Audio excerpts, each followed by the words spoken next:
Hello, my name is Marcus. I'm the compiler of a collection of therapy quotes entitled 1001 Windmills of the Mind, a collection of advanced self-help quotes taken from what's often called the psychodynamic or the psychoanalytic perspective, which long ago, as I understand, is referred to by some, perhaps many, as philosophical medicine and narrative medicine. We've been adding a lot of great new songs recently. Yesterday, 2 days ago, one by Tiana called I Pity the Child, very good song. And yesterday, Lucy Stemmel called It Isn't True, about Arrested Development. And then before that, from the Ivory Coast, Yanka Bell, a great song like that. And now today, I want to add yet another new song here. So I'm really excited that people are posting all these old vinyls, scratchy as they may be. And usually you can play them, no copyright problem like that, if they're old enough and they've never been digitized or put on CD or something like that. So this one, I think this will get through as well. This song here is on grief, one of our topics. Of the 63 chapters we have in this Encyclopedia of Insights, one chapter is on grief, complicated grief, prolonged grief, the aggravator of the grief process, melancholy, pathological mourning. Now this inability to grieve, this complication where a person can't grieve because they can't admit a loss because it feels like they're losing themselves because the fusion was still there. So baby's one with the mother. If that's in the mind, the map in the mind, the stencil in the mind, the imprint, what you go by in the mind, if there's a loss later on of the other and you're one with the mother inside, it feels like you're losing yourself. You can't do a complicated grief. You need what's called differentiation of the capacity to grieve. You need to feel safe originally with the mother, to feel safe to leave her, to be on your own, and then you have a sense of self. Then you can say, I acknowledge a loss. There's an I there to do so. Whereas if the symbiosis is still there, you can't do it. And then that's called complicated grief. And then there's a lot of anger around that, a lot of problems in society like that. Some people think all the problems in society are due to this issue of inability to mourn complicated grief. Recently it's been called ambient loss. Another one calls it complex persistent bereavement disorder. Whatever you want to, I just simply been calling it a complicated grief. This kind of thing. So this is a grief song here. You normally need to feel safe with somebody, and that grief is healed when it's witnessed by a caring other. So you need the experience of being able to be vulnerable and no one's going to shame you and accept it, and then you feel safe to allow the working through process. The phoenix, the firebird, the reaction, catharsis, the orbs and inside out. Some kind of emotional knowing comes back to you, some kind of experiential knowing where you can admit a loss. I felt the loss, and it leads to your identity. Ironically, you can get your identity through grief. That's Robert Bly's message. Grief is the doorway to identity and feelings.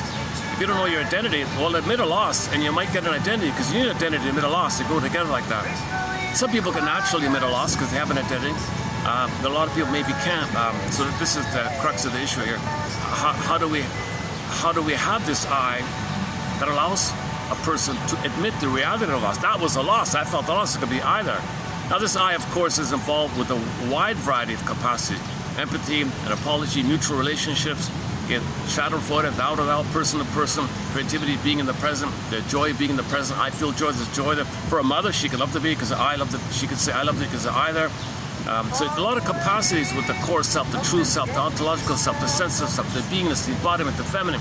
Okay, that's called the budding beauty and the emerging self. It's there in the beginning, and in the safety with the mother, it blossoms.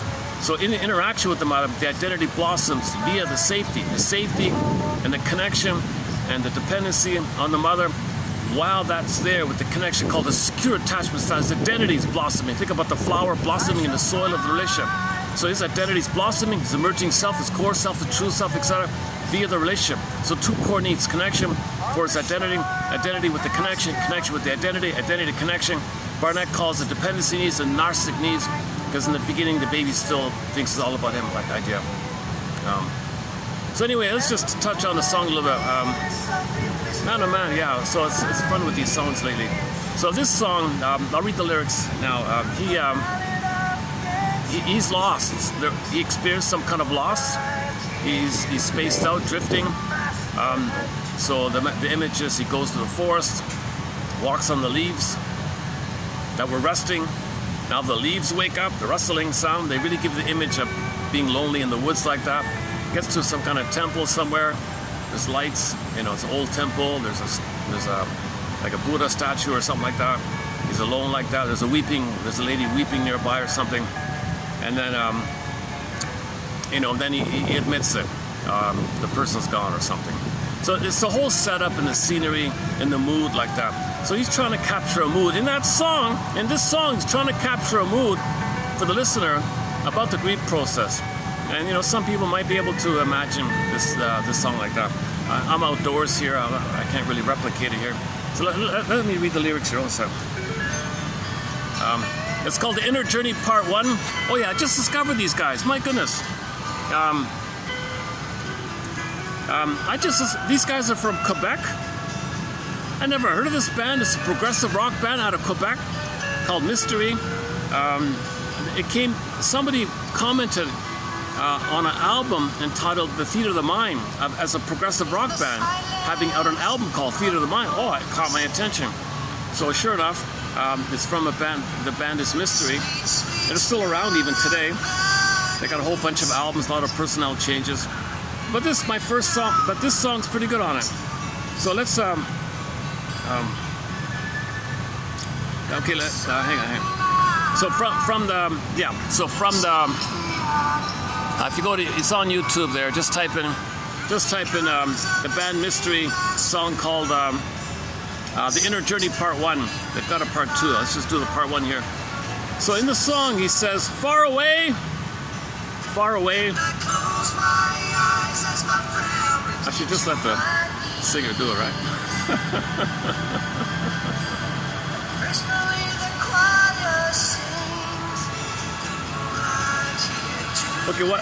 Okay, let's do this. Let me hit the pause button for a sec. Let me just read out the lyrics. Somebody posted the lyrics in the comments section for the song, which is convenient here. Apparently it's on the vinyl jacket. It's on the sleeve of the vinyl disc in the record. Far away from the deadly sounds of the city, in the middle of a red tall forest. Red tall forest, old growth trees, right? Maybe maple or something like that.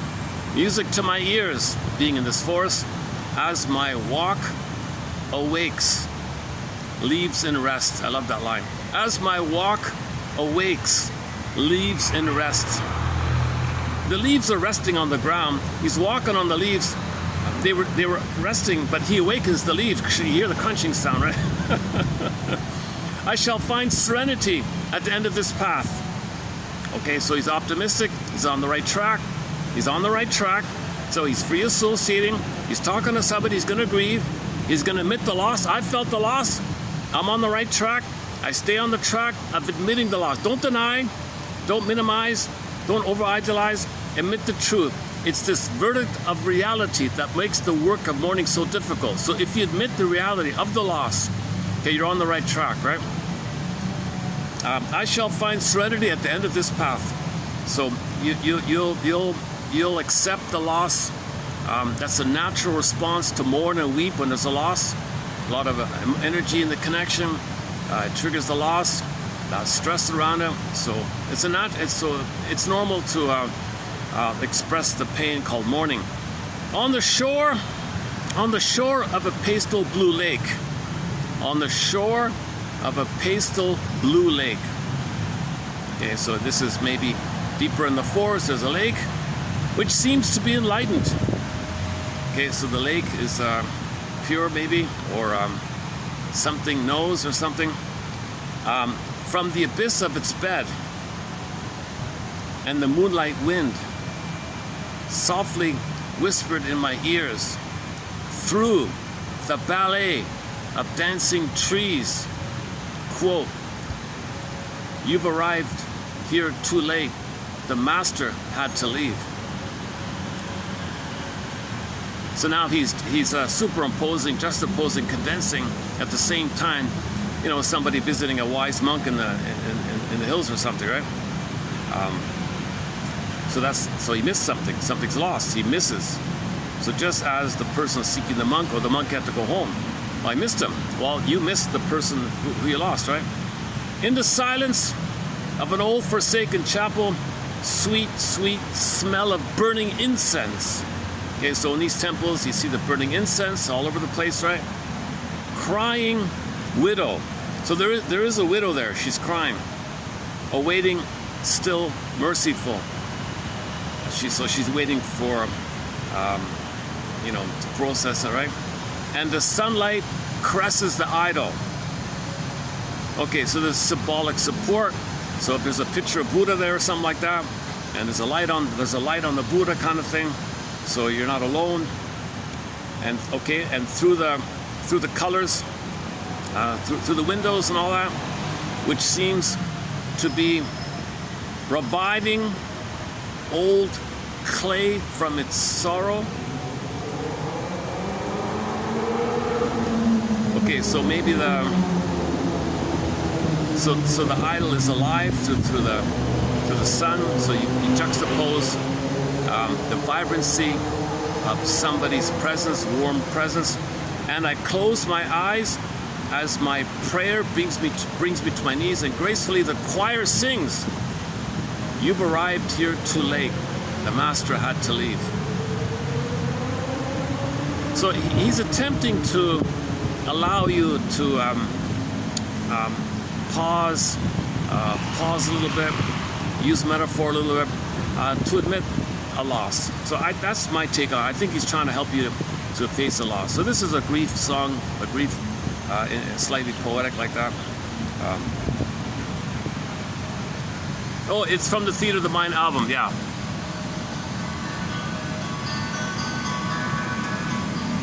Far away from the deadly sounds of the city. There's Steve Perry in the city. In the middle of a red fall forest, music to my ears as my walk away leaves in mist.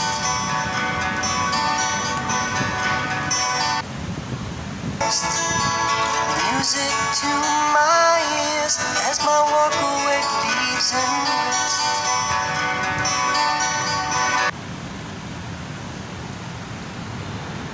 The Japanese mosquito device that's banned in Hang on. Let's try that again. Hold a sec. Take two. Let's try that again. Hold a sec. Okay, so you heard the lyrics, right? Let's play the song again.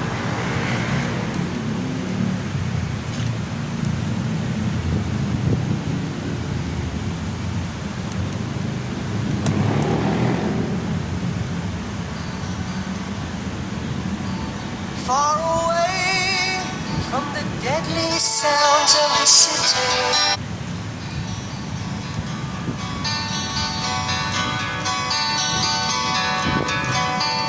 Far away from the deadly sounds of the city. In the middle of a red fall forest, music to my ears as my walk away leaves in mist.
the sunlight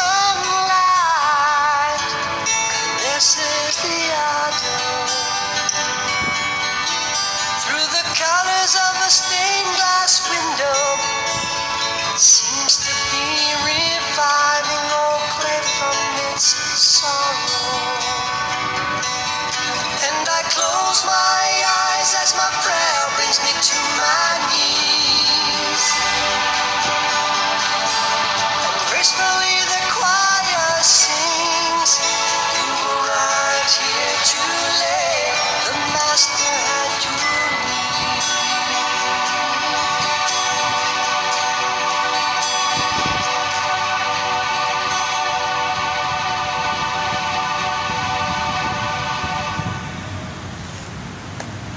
They seem to spend all their time in Europe, like Germany, Netherlands kind of area. They seem well known. If you look, all the live concerts are there. So I've never heard of them. It reminds me a little bit similar motif with Saga. Saga is also more popular in Europe, right? Okay, but these guys are a little more. They're like a cross between maybe a little bit of Saga, a little bit of Journey. Yeah, maybe a cross between Journey and Saga or something like that. Progressive. So they're all Quebecer guys, French guys. I forgot the names. Let me play another one of their songs in the background here while we continue here. So let's play a second song from this band, Mystery. Interesting name for a band, right? Mystery. Ladies and gentlemen, please welcome please welcome the band Mystery to the stage here. So I haven't gone through the whole catalog. I just randomly clicked a few songs. So here's the second one that's maybe not so bad, called Heaven Kuwait. No relation to Meatloaf, but not a bad little song, Heaven Kuwait. Let's see. Yeah, okay. Okay, so while that's going in the background here, let's continue with our video here. So I recently discovered a shrink from the 70s, a guy named Joseph Barnett. No books, no video, no audio, no even photos of the guy. He was a medical doctor, a shrink in the hospital and all that. But his heart was with something called interpersonal psychoanalysis or Gestalt psychoanalysis, something like that, something broader. So he put out a few articles in the 60s and 70s,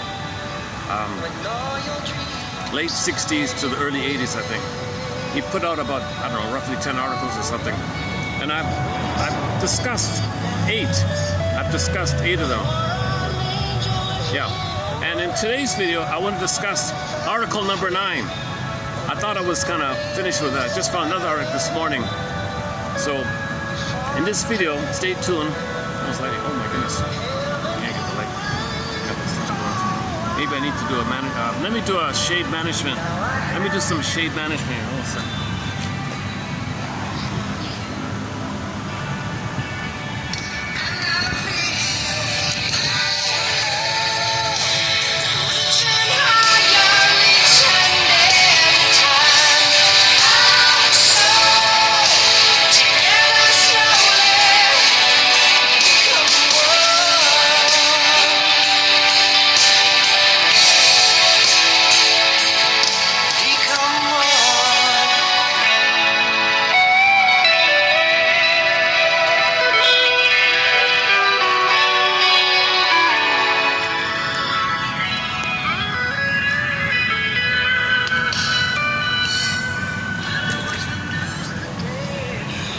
Is that better? All right. So I spent, I don't know, eight videos really. So that's like well over 8 hours just on his work. So I don't think I can really just summarize it quickly here. But just to give you an overview a little bit, he has a focus on promoting the idea of cognition. Like when you say cognition, you mean like your thoughts? What about your feelings? So he redefines in his articles cognition as the experiential knowing of the linking, of the back and forth linking of your awareness of your sensate, like your feeling in your body, sensate, called apprehension, and your ability, that's like data inside, and your ability to express it, communicate it, syntax, vocabulary, language, grammar. So you have some sensate and you have some syntax, and there's a kind of a loop like that. And if you could do the two, where you feel and communicate what you feel, communicate, feel, communicate, affect, thought, there's some kind of two going on. He calls that experiential knowing, and that's his meaning of the term cognition. So when you hear the word cognition, he's using it as like you need some emotions involved. What's the point of saying I understand and there's no feeling involved? So he's a holistic guy. He wants to bring together sensate, okay, feeling and thoughts, and link it. Right? Now, his argument about the word insight is, what do you mean, like intellectual insight, emotional insight, what do you mean? So he, as a ballpark, he says effective insight. So if you get feedback from somebody, it's quote unquote effective if it helps in this area of emotional, no, hold on a second. As usual, there'll be a few interruptions here. Somebody just showed up with their little dog there. Can I get the dog without the always do. It's going to the washroom, huh?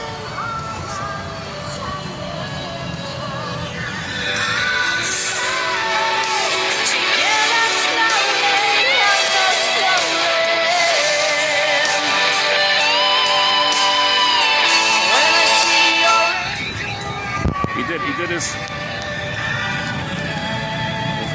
Okay, they're gone.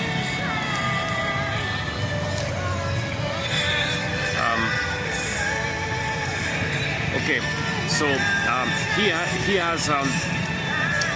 he wants to have some kind of like a broader kind of a holistic approach to personality, and he bases it on how we deal with our emotions, called affect. Now, affect is what you feel in relation to whether your needs are met or unmet. Okay? So there's a link between around your need. If the need's met, if the baby's need for safety with the mother's met, and his identity's blossoming, of course he's going to feel joy and pleasure and interest, curiosity, calm, happiness, whole, and he's going to feel great, obviously, right? So when the needs are met, you feel pleasant and all that. But what about when the baby's needs are not met? And here's the issue. When the baby's needs are not met, there'll be signals. Okay? Stress, fear, shame, tension, they build up. Okay? Finally leading to angry and fear and fury and rage and all that. So this affect, okay, around sort of a negative, unpleasant affect, let's say. Okay? So they're communicating up to the mother, right? Now, what if the mother's very hypocritical? What if she's a big-time hypocrite, where she is very controlling and demanding, do what I say, and she thinks that this is love, but she ignores the child. Mother knows best. I know. What do you know, baby? I know everything. Listen to me. Yeah, I love you. You do what I say. But the implicit thing, the real thing, the true thing, okay, mother's not listening to him, treating him like a person, ignoring his needs, ignoring his signal, ignoring the feeling. So implosion of affect. So if the baby's signals, quote unquote, implode in, it's going to lead to three core personality brackets. Obsessive, which is the main one he focuses on. Obsessive, paranoid, depressive. So we'll just focus on the depressive here in this page. Now, if the feelings are popping up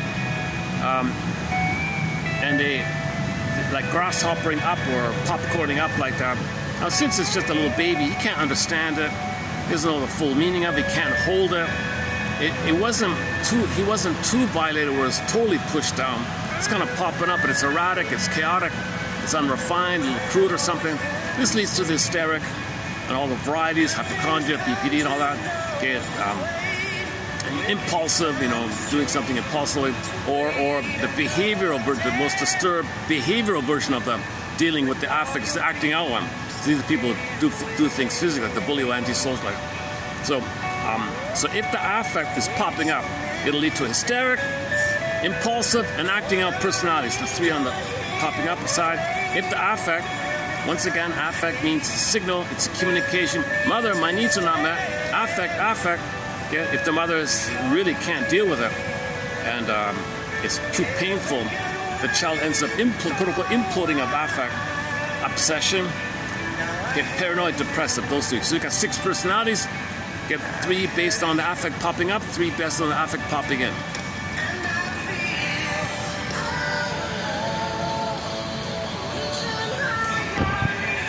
Now the first article we did is a bit of a famous article by him. He gave it called the marriage between the hysteric, okay, the primary popping up one, and the obsessive, you know, and they're drawn to each other because the obsessive is afraid of feeling, afraid of affect.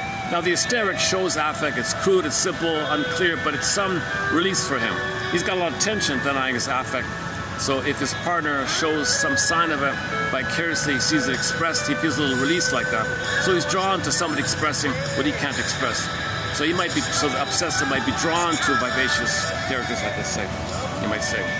And then the obsessive is drawn to the hysteric is drawn to the obsessive because it appears they're kind of stable and consistent, and they're not going to question her, or because the obsessive deals with the pain with obsessiveness. They don't want broad inference or broad. They don't want truth, really. They just want to be a good little boy in some micromanagement kind of thing, and they're focused on that. So the hysteric says, oh, they're kind of manageable, or they're kind of stable for me, and maybe it helps her to hold her feeling longer, be able to put some words to it. So she's drawn to the ability that maybe someone can help her be more stable and calm. It's just an initial kind of impression based on the need. Based on the need, you see what you need kind of thing. But the reality is that in most cases, the obsessive might be initially drawn to the bubbliness of the hysteric. But what's eventually going to happen is the hysteric, okay, pause here. Both the hysteric and the obsessive have unmet needs for connection and identity development. Okay. Now the connection is called symbiotic transfer, symbiotic needs, merging, fusion, oneness, self-object oneness, unio mystica, participation mystique, this blissful two is one, mind reading, that we're one kind of thing. Babies are one with the mother, right? So this is called symbiosis like that. So they both have unmet symbiosis, and therefore their identity is frozen early on. It's still in the archaic narcissistic place. So they both have narcissistic issue and unmet connection. Now, so they both have both. Now, the personality just varies this issue of unmet need for connection and identity development. If the affect's popping up, the hysteric displays overtly. Their narcissistic display, look at me, and when others look at them, they think others looking at them is the hope to get oneness with others, to resume their development, to get out of the narcissism. Doesn't work. People in the environment are not your mother in the past. You can't go back in the time she get the fusion, but they're in a repetition compulsion, Klieglos, Santiana, treadmill, doing it again and again. Okay, compulsion to repeat. So when real needs are not met, you keep trying to get them. So the hysterics are going to keep trying to get oneness by overly displaying the narcissism by saying, look at me. So they do dramatic things because the emotions popping up.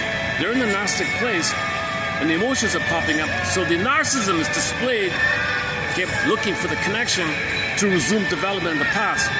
So that's his approach, so to speak, quote unquote, to deal with unmet need for connection or dependency or oneness, or Garden Vida Shabbat Shangri-La, the symbiotic egg-like thing, attachment. So they want attachment for their identity. So they hope that if they display their narcissistic primitive identity, maybe they can attract attention. Look at me, they're provocative and colorful, like a parrot or something, like a peacock kind of thing. And then people look, oh, look at it, oh, can I get the oneness? No. Do it again, can I get the oneness? No. Do it again, can I get the oneness? No. So they're narcissistic overtly looking for the connection to resume development. Because that part of the brain doesn't know time, all time is that time. Puppet master, and you don't know it, and you're operating from unfinished, unmet needs from the past.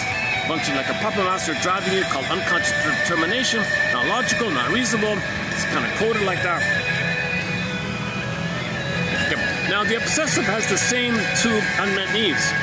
Okay, so key point here, they both have a problem with both. So they're both similar, they're both really the same in a way.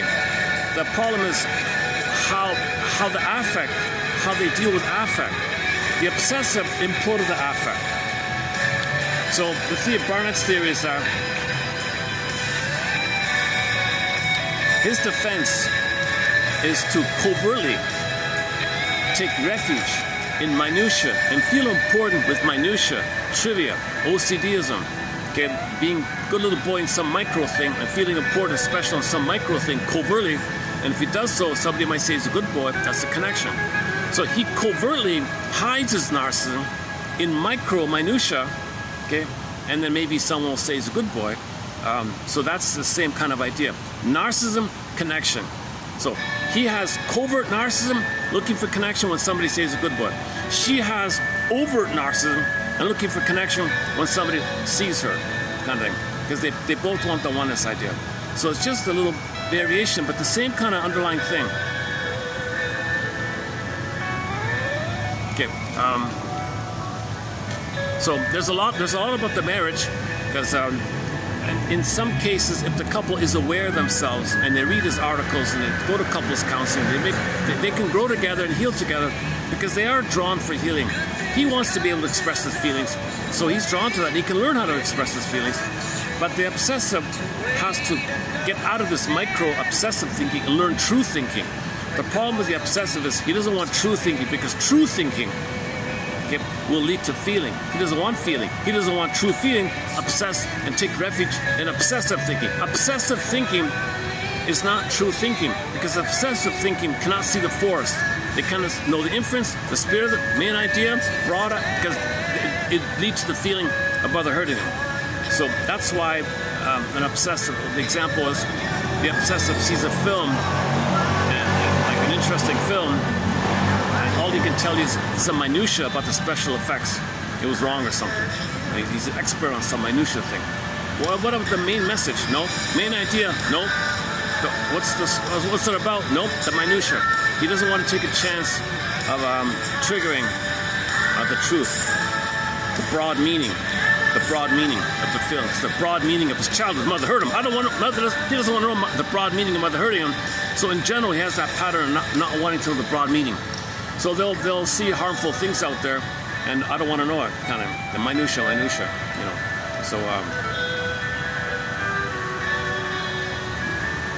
So these might be people who see something and focus on some trivial thing and ignore the real broad issue. So the spirit of the law, the main idea of something, the deeper truth. So they can't see the forest. They don't know the forest. They don't want to, because the forest thinking triggers the truth that mother hurt them, but they dealt with the pain with minutia. So they take refuge in OCDism, minutiaism, trifleism, and focus like that, because that prevents thinking, because thinking leads to linking. They don't want linking, because linking is story. When you get the truth, the story, linking, story, narrative, they don't want narrative, because that brings the feeling. When you get the story, the truth, the feeling comes. He doesn't want the feeling, so fragment the thinking to avoid the feeling to come out. So he takes refuge in minutia. He's the obsessive one. Okay, so there's a whole essay on this. Check out 9 pages ago, whatever. It begins 30. You'll look around. You'll find the quotes here. Okay, so everybody has two core needs: connection for the identity with the connection.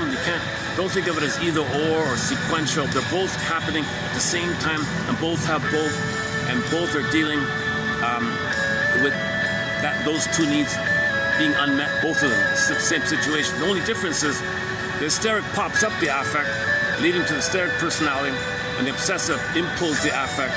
Okay, whack-a-moles the affect, let's say, and he deals with the minutia of OCDism and doesn't want to know the truth. So if they get married, although they're initially attracted for the promise of completion and then rounding themselves out like that, Usually, and that's when things get better and better, like fine wine. Their marriage can be like fine wine, getting better with age, if they communicate, know their situation, read his articles, and understand their dilemma, and understand what they're trying to do, and help each other, support each other, and they grow and get better and better, because he's reclaiming his thinking and his feeling. She's going to reclaim her ability to hold her feelings and articulate the feeling, instead of being so impressionistic and overgeneralization and just so bombastic and wild like that, not clear like that. So she'll have the ability to hold her feeling longer and articulate clearly, and he'll start to think clearly and get the truth and have a feeling, and so they can help each other if they learn communication skills, how to make I statement skills, and then they know their situation. He knows she exposed the affect. She knows he imposed the affect. So there's an understanding that they're both looking for the needs in those two different ways. She overly expresses narcissistic connection. He covertly hides his narcissism to get connection with other people's approval like that. So if they're aware, a lot of marriages, I think a lot of couples in this opposites attract in this form can really benefit from his articles. They really can benefit, I think. My goodness. So.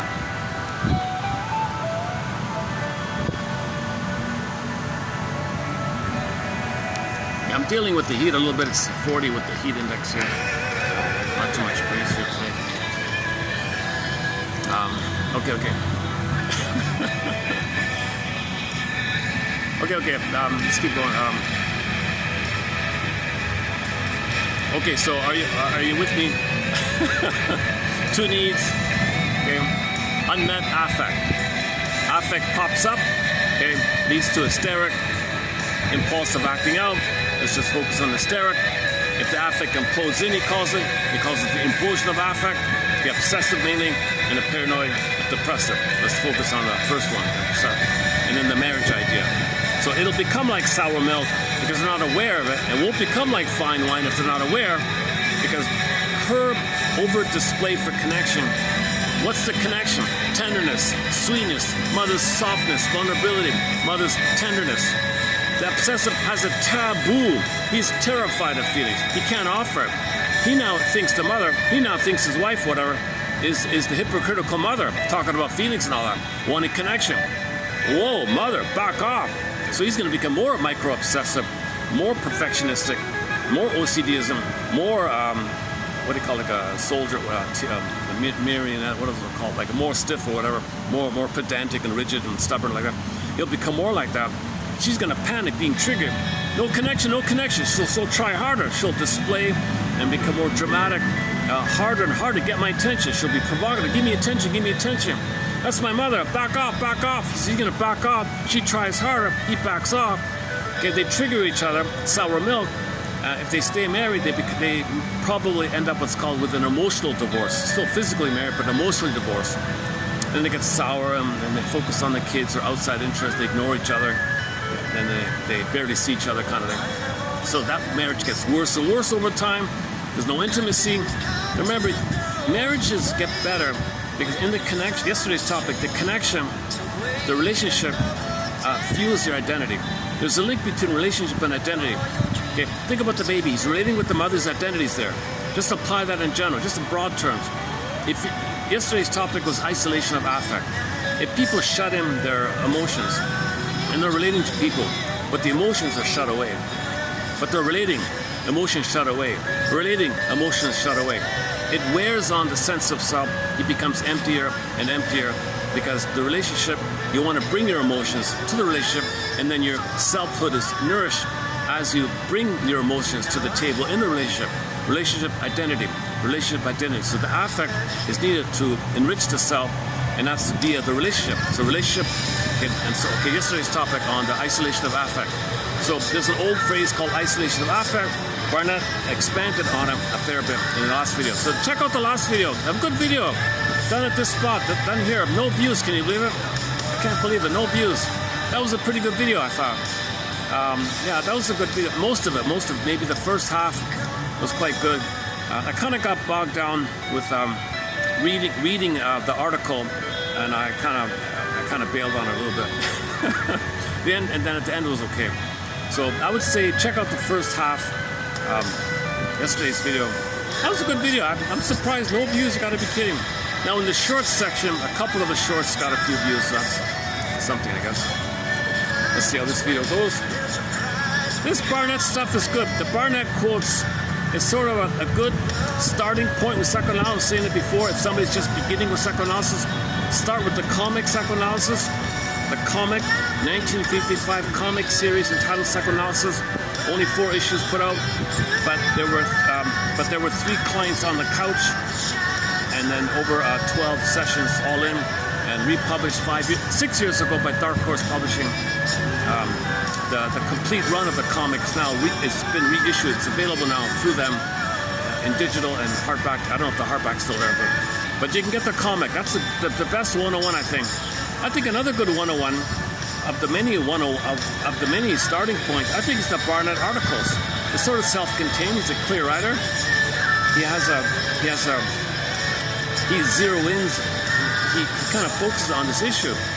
And a lot of people have imploded the affect with leading to those 3 personalities, and a lot of people express the affect leading to the other 3 personalities, and that's not bad, right? That's a pretty good model like that. It doesn't describe everything, kind of, but it's a good starting point idea. Yeah. Okay, so that's by the way, that last video is an example of this holistic approach.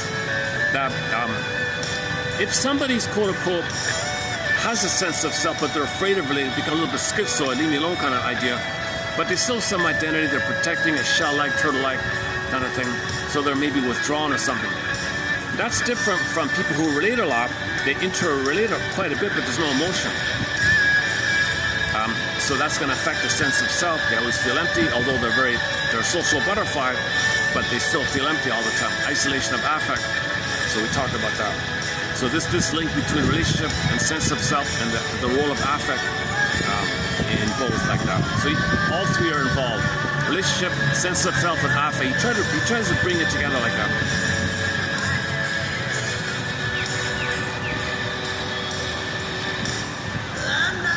Okay, so the hysteric, their emotions are kind of, we mentioned it before, it just pops up.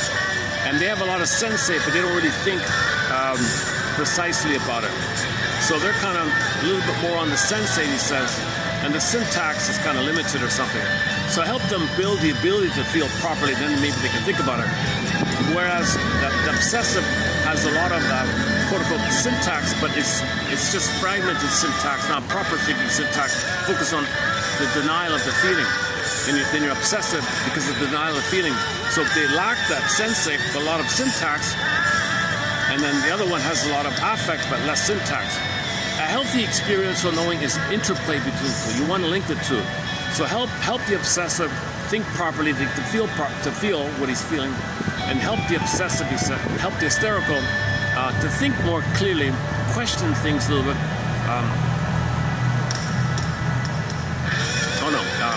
Stay in touch with the feelings, hold the feelings, be aware more of the feeling, then you can think about it like that. So they're doing both. They gotta think properly so they can feel more so they can think properly. Syntax, sensation, apprehension, comprehension, experiential knowing via effective insights, overall construct called cognition. You want to develop your cognition, at least to your sense of self. It's kind of informed by the templates you created early on, the family ideology created on, the rules in the family. That's affected. You're affected by the rules you created called the ideology of your family. The rules like that with the family. You have to play a role to save your parents. The mother said, don't know this, don't think this, don't feel this. And things are fragmented. And that affects this whole system like that. So, I'm still trying to be able to, I'm still working on it myself. Work in progress on my end. I'm not a shrinking professor. Bear with me. Maybe I'll hit the pause button on the music anyway. So. Okay, that was Evan Can Wait by the band Mystery out of Quebec. That's the first time I've come across a rock band from. Come to think of it, that's the only music I know. Oh, Miss, what's her name? Jeanette something. Gina, I forgot.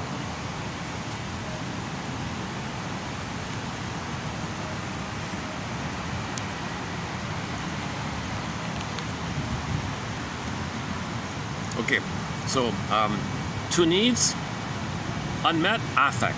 Affect signals. Mother, my needs are not met. Affect, popping up. Those 3 personalities mentioned before.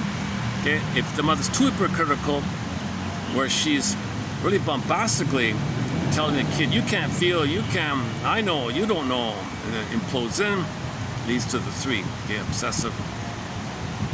obsessive paranoid depressive, and the popping up one is acting out, impulsive, and hysteric. He mainly focused on hysteric and the obsessive, the first 2 on each end like that. He makes comments on the others. I wish he did comment more on the others, but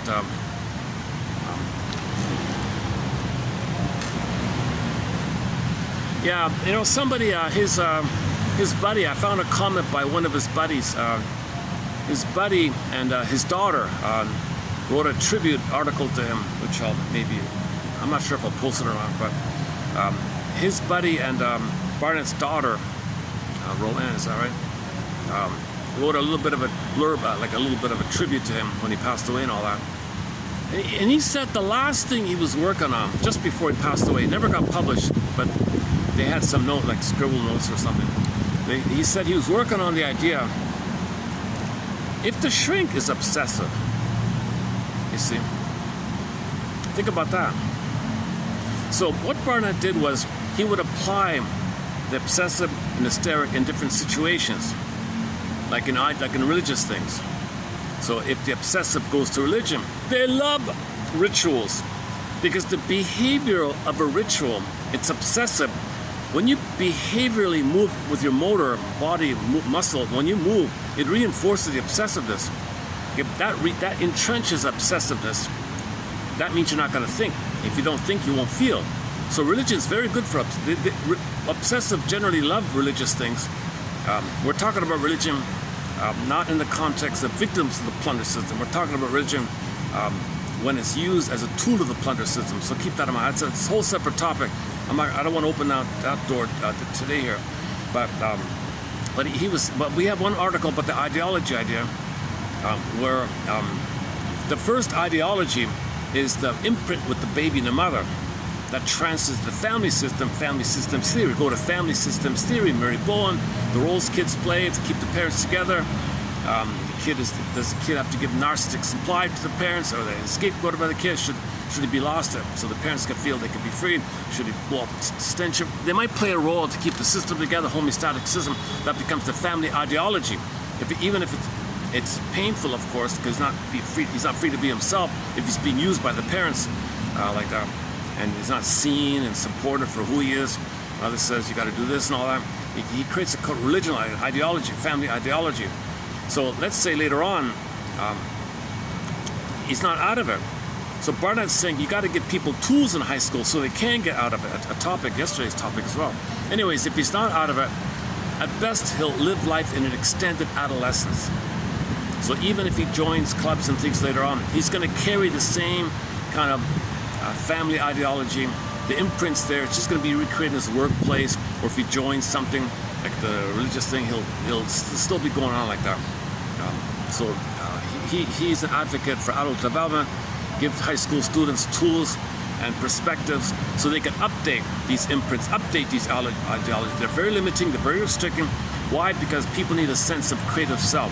The sense of creative self means when you live your life, you can digest the experience as your own experience, something about your learning, about your identity, and you can accept it because you're not going to betray your mother and she's going to punish you, and you're going to, if you're happy, your mother's going to cry, so don't be happy to please. You can get out of these kind of things with the creative self, and you know how to deal with that kind of. So that's what's needed for adult develop the creative self kind of idea. So that's a sensitive time, high school. So give people one that I suggest on this, that comic mentioned earlier, Barnett's articles, of course, Janoff's material, Masterson, Karen Horney, Gradstein, Ogden, all the great authors we discussed here. Or better yet, just give them 1001 Women's in the Line, 20,000 quotes here. 62 chapters. It'll stimulate their curiosity. Let them know there's an unconscious. Let them know there's repetition compulsion. Let them know about constructs. Let them know about the puppet master, the secret self, the double self, the hidden self, the shadow self, the one who walks with them. Let them know that dysfunction is trying to save your mother. Dysfunction is tied to the past. Dysfunction is waiting for mother's love in the past. It's because you're frozen in your development. So give the all hope for better childhood past. These quotes maybe lean towards how. Consent, that there was a thing called attachment trauma, the greatest hurt of all, mother failed me. Consent, this whole idea of the consenting idea, so you can mourn, get your identity. Once you get your identity, you got your creative self. But if you don't mourn, you don't get your creative self, you're kind of limited in this imprint where you're replaying the role, isn't it bittersweet? You're stuck with your mother. Windmills' book is called leaving my mother's house or father's house in the mind, like that. So you're leaving your parents' house, meaning the neural circuits of the relationship with all these rules and don'ts and do's and like that. So if the parents don't support the child's development, his interests, his curiosity, support him for improv on it, and not use the child, let the child know you're free to be who you are, and I look forward to who you are as an adult. You're creative like that. Nature's greatest miracle. Mother's not using the child to meet her needs, play a role for her. There's a very good short. It got no views, I think. It begins with the word 10, just T-E-N, 10, the 10 ways, and so on. Go to the short section here for the year 2026, May, mid-May kind of thing. Look up the short entitled 10 ways, 10 ways. And I've listed 10 ways mothers prevent the child's autonomy. In 3 minutes, I managed to spell out 10 of the... Oh, my fan. Oh, yes. But dying me already? Oh, my goodness. Oh, my goodness, my fan. I'm only getting an hour with this thing. Let me switch over the battery part also. I can, although I can use the battery for the phone. For some reason, this battery doesn't seem to really help with the fan, so I'll use it for the phone here. So, okay. Sometimes it gives me 2 hours. Today it only gave me 50 minutes.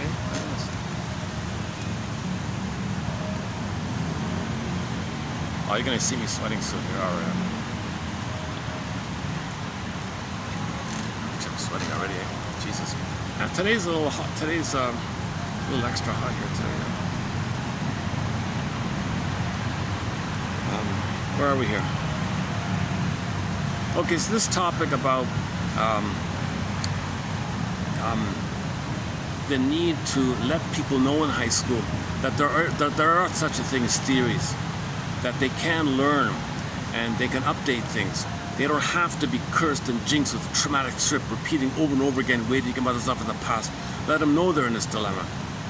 Now, if the child was loved and has a creative self, it does maybe kind of happen automatically.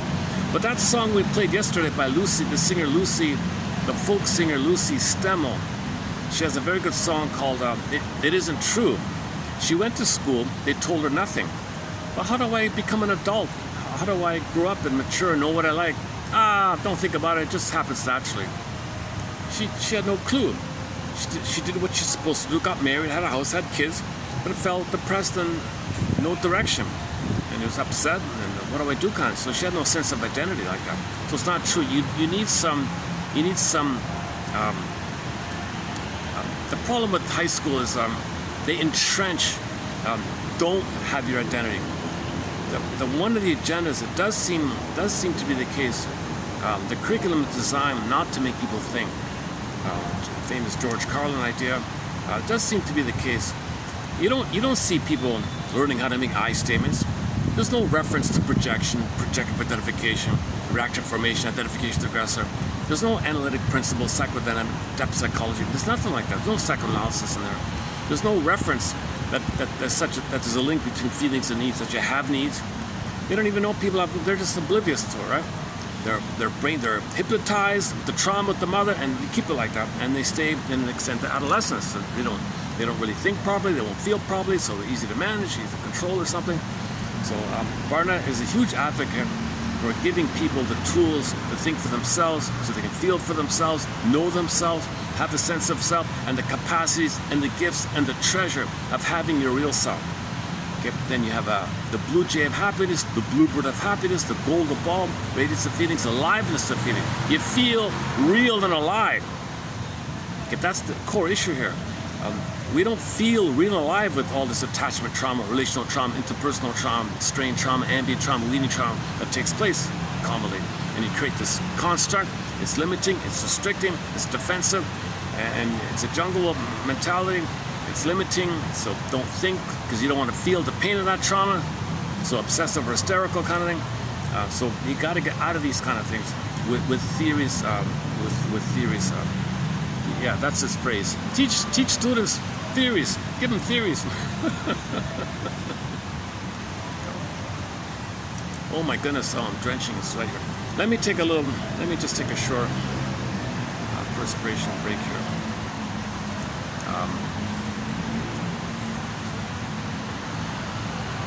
Maybe I can play the inner journey again. Oh my God! I've got another one. Let me try another one. This is from some obscure little music collector guy. There used to be an exercise on television. Early in the morning, there was an exercise show on TV where people would do jumping jacks. And the organizer of that show asked a local jazz musician to create some music for the show. So he created an album of just some light, easy breezy thing. And some of his songs have a bit of a belly dance theme to it. It's not the authentic belly dance music. This is kind of canned or whatever, or made for TV kind of thing. But ironically, it's not too bad. Where is it here? Hang on a sec. If I can find it. Hang on a sec. I just found it here.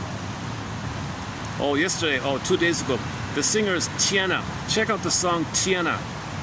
T-E-I-N-A. A song called Pity the Child. Man, oh man. An important song. We focused some time on that. Hang on. What's that? What's it called again? For Pete's sakes. The guy's name. Okay, I haven't played it.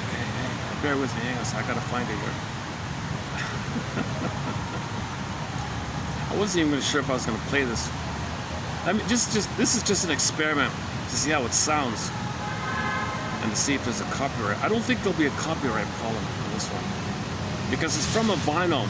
And the deal was, when you watch the exercise program, if you like the music, you could send for the vinyl, and people would buy the vinyl if they liked it.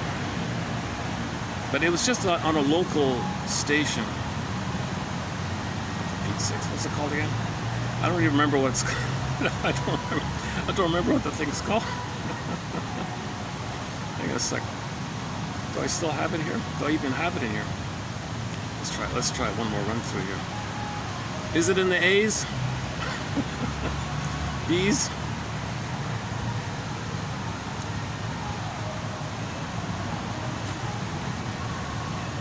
C's, D's, E's, oh, for Pete's sakes. Well, it's got to be in here somewhere. Hang on. Okay, hold on a sec. Oh, here we go.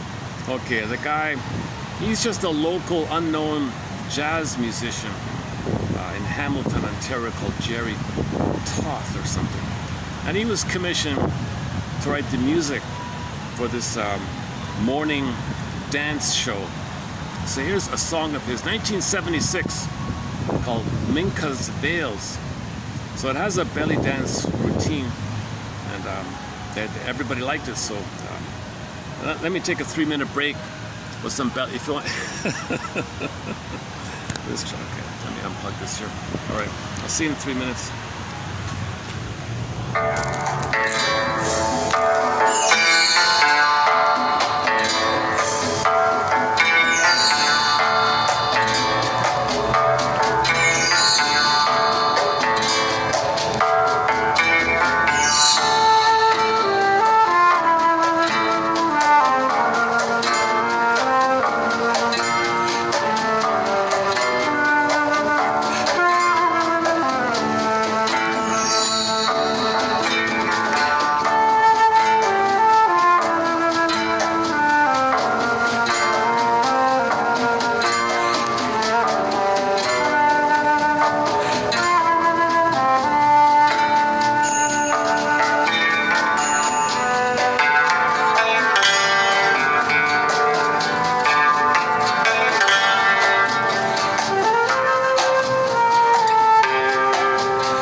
elevator music or something, right? That's okay. That's too special. It doesn't feel really authentic to me. It's just okay.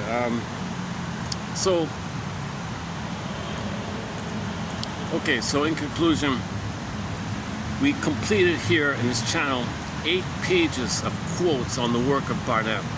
Today here, I want to do the 9 of 9, so this will be the last one. Now this article here focuses on the love life, on the sexual life of the obsessive.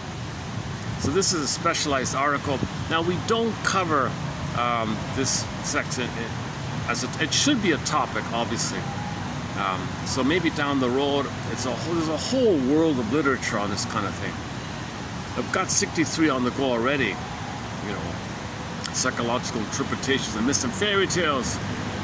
You know, projection, identification, okay, identification with aggressor, all the defense mechanisms. You know, passive aggressiveness. You know, psychologically minded TV show and film quotes. That's a whole topic there. Self-help exercises, and so on down the line. You know, emotional eating, the grief topic. We have a lot of topics on the go already, and one called Indigenous Wisdom. That's a new one, actually. Another recent one is the psychopath one. We only covered a few pages of quotes on that. That'll be updated as well. Antisocial psychopath. I'm not a criminologist, disclaimer. I'm not a forensic psychiatrist, criminologist. In the psychopathic topic, not all psychopathics are the violent criminals. You've got sub-branches.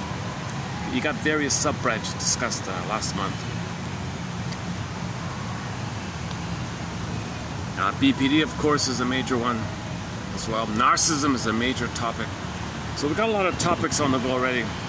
But I'll just briefly, very briefly, mention what he says here about the obsessive. So he you can kind of imagine already. If somebody's OCD, imagine them in the intimacy area, right? It's performance-based, mechanicalized, he said. They don't want to feel, they got a routine, they want to be perfect, and there can be problems like that. Spontaneity and feeling is missing. So it can lead to different a variety of issues in that area. Now, I'm not going to cover the whole thing here, but I'll just read the opening part of his essay, which kind of offers a bit of an overview. 1973 essay. It's one of his earlier essays, but it still covers some of the core points about obsessive thinking. So let me run through that, and maybe I'll let the phone read the rest of the article. So this luckily somebody posted it in a collection of articles in a book called Interpersonal Explorations and Psychoanalysis. So this is a collection of articles by the William, what's it called again? Aaron White Institute or something. Okay, so the article, so let me just read a part of this. The article is called Sexuality in the Obsessional Neuroses. And so the first part's the general kind of material. And then the second half, it gets sort of into the more X-rated kind of. So I'll leave the X-rated stuff for your reading reference here. But the first part of the article offers a bit of a recap of the whole obsession idea. So we're just focusing on the obsessional here, not so much about the hysterical and all that. So let's begin here. All right. By the way, this so I'm now going to do a preview of 3290. 3290. The basic fault of obsessional living. Oops. Got some flies here. The basic fault. Oh, I've got no fat. Oh, it's my bag. Oh, hang on. Maybe close my. I've got juice in my bag. Whenever I got flies, juice. So I have to close my.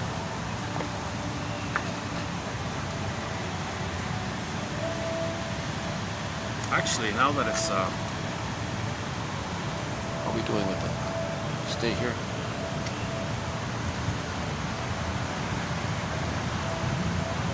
Yeah, maybe let me just move. Yeah, let me make a slight shift here. So.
One more second.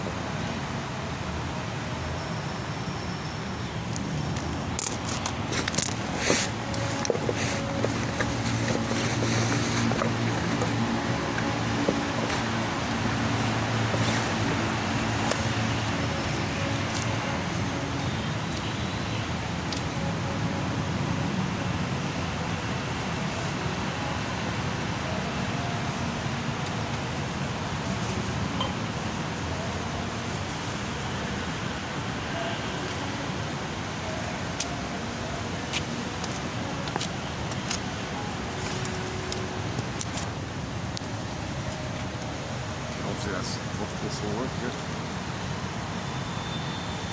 Okay, let's begin. The basic fault of obsessional living, according to Barnett, is a cognitive disorder. So cognition, okay, where he isolates and compartmentalizes his affect. He isolates his affect. That's going to affect his cognition. So that's a cognitive disorder, thinking disorder kind of thing, something like that, right? And once again, he wants to not think, because thinking might lead to linking of thoughts, which gets the truth of something, which brings the feeling. The truth will upset you free. He doesn't want the truth. He doesn't want to be upset free because too much pain to no mother hurt him. So he's got to do, he's got to, like that song we played at the opening of this video, he's got to do some kind of grief work as presented that the song talked about at the beginning of this video by the band Mystery, a song called Inner Journey Part 1. We'll play, yeah, let's close up with that song at the end here. Yeah. Okay, the basic fault of obsessional living is a cognitive disorder in which interpersonal inference making is disturbed in order to prevent comprehension of specific cognitive configurations that threaten self-esteem. See, he doesn't want a proper cognitive, he doesn't want any kind of specific cognitive or truthful cognitive configuration. Okay, that's to prevent, he wants to prevent that. He wants to protect his narcissistic esteem of minutia, living in the minutia world. So he doesn't want inference. So the idea of inference is mother saying, oh baby, mother knows best. That's like the explicit kind of thing. The implicit is she's hurting him, she's shaming him, attacking him, gaslighting him, hating him, hurting him. That's the implicit. That's the inference, like the inside, like that.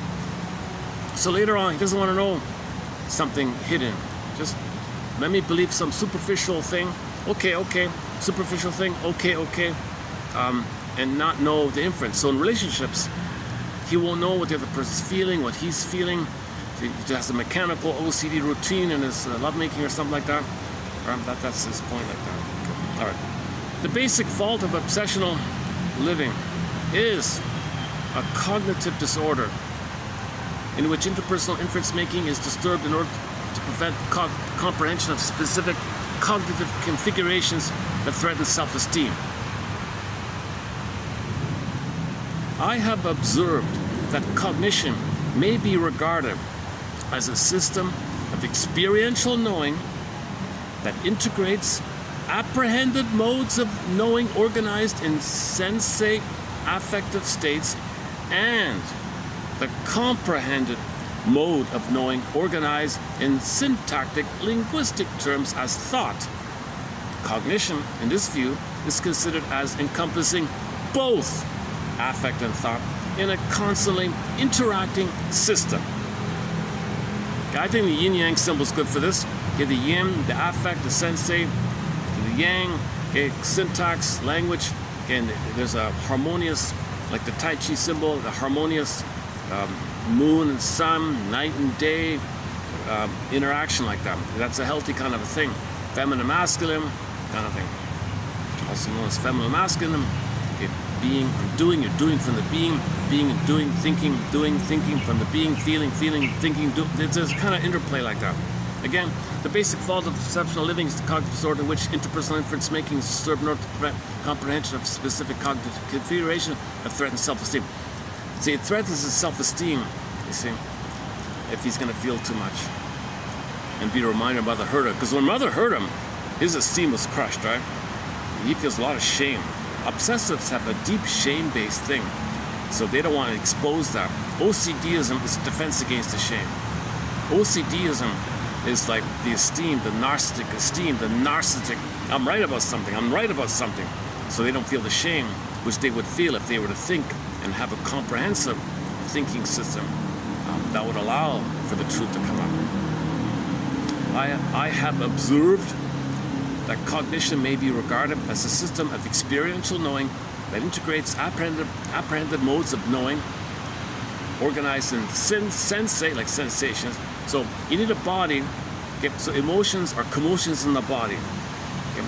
In order to have an emotion, you need a body. Bodies, okay, bodily commotions are emotions. Bodily so sensation is in the body. You need a body for the sensates. You need a body for the sensate, for the affect, for the emotion, the feeling, the sensate, physiology in your body. All that's going on as signaling. You need a body for that. I mention that because a guy named Mortimer Adler has a clip, you can see it on the internet, about people who say, oh, that thing up there in the sky hates you or loves you. Hold the phone here. You're saying it has an emotion? Yeah, it has an emotion. It hates me or loves me. Wait a minute. Does it have a body? No. But you need a body. Only animals and humans, okay, can have emotions. Like emotions. Some made up thing, some dreamy thing doesn't have a body. How can it have emotion? How could something hate you or love you like that? Oh, yeah, okay. Okay. They discussed 2 months ago at the nice park. I remember that video. It was an interesting video, yeah, at the main park, the nice park, at the town here. I have observed that cognition may be regarded as a system of experiential knowing that integrates apprehended modes of knowing organized in sensate affective states and emphasis on the and here, and comprehended mode of knowing organized in syntactic linguistic terms as thought. Okay, so thought and feeling, experiential knowing includes both. Cognition, in this view, is considered as encompassing both affect and thought in a constantly interacting system. Interference of any kind with the balanced interchange between affect and thoughts creates defects in understanding of experience. In the obsessional neurosis, okay, OCD, whatever you want to call it, obsessive neurotic, obsessive person, obsessive personality, etc. This interference results when the affect is imploded. So when you implode the affect, it's going to fragment your thinking And now you don't have that interplay of feeling and thought because you can't think to have a feeling. Your thinking is going to be obsessive thinking, which is not real thinking. Then you don't have the interplay anymore. In this mechanism, there is an internal eruption of primitive undifferentiated affects that flood the cognitive system, jamming and disintegrating the inferential processes that are necessary to organize the implications of ongoing personal experience. Okay, same thing. This occurs especially in historically determined areas where such comprehension would be threatened to self-esteem. See, it would threaten your fragile narcissism, right? If you were to think the truth. You can't handle the truth, right? Kind of famous movie line, right? Implosion. His idea of truth is he right about the obsessive detail? Right? Never mind about a broader meaning or how it affects others, or he just wants to get an A on the test, just that kind of thing. He doesn't want to know the meaning of the test or what the test is for. Just give me an A, that's all I care. I'm a good boy, right? I'm obsessive. Whatever. Okay, this occurs especially in historically determined areas where such comprehension would be threatened to self-esteem. Implosion of affect helps the obsessional person maintain innocence in specific areas by using primitive affects to restrict inference making and comprehension of experience. So again, inference making. He can't make the inference about something.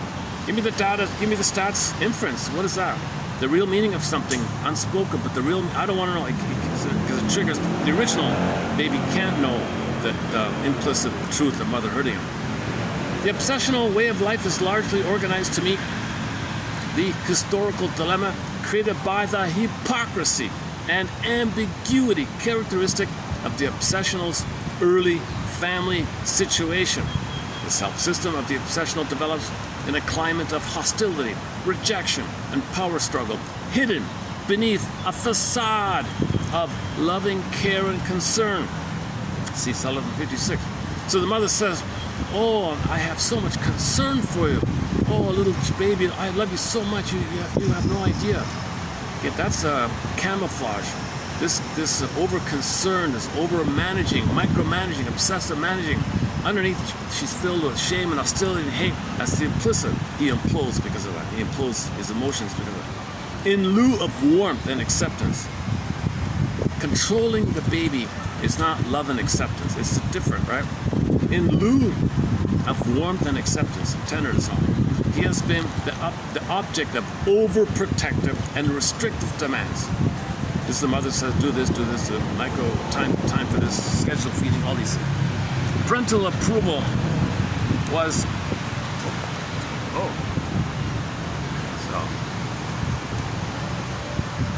so kids behind me here. So parental approval.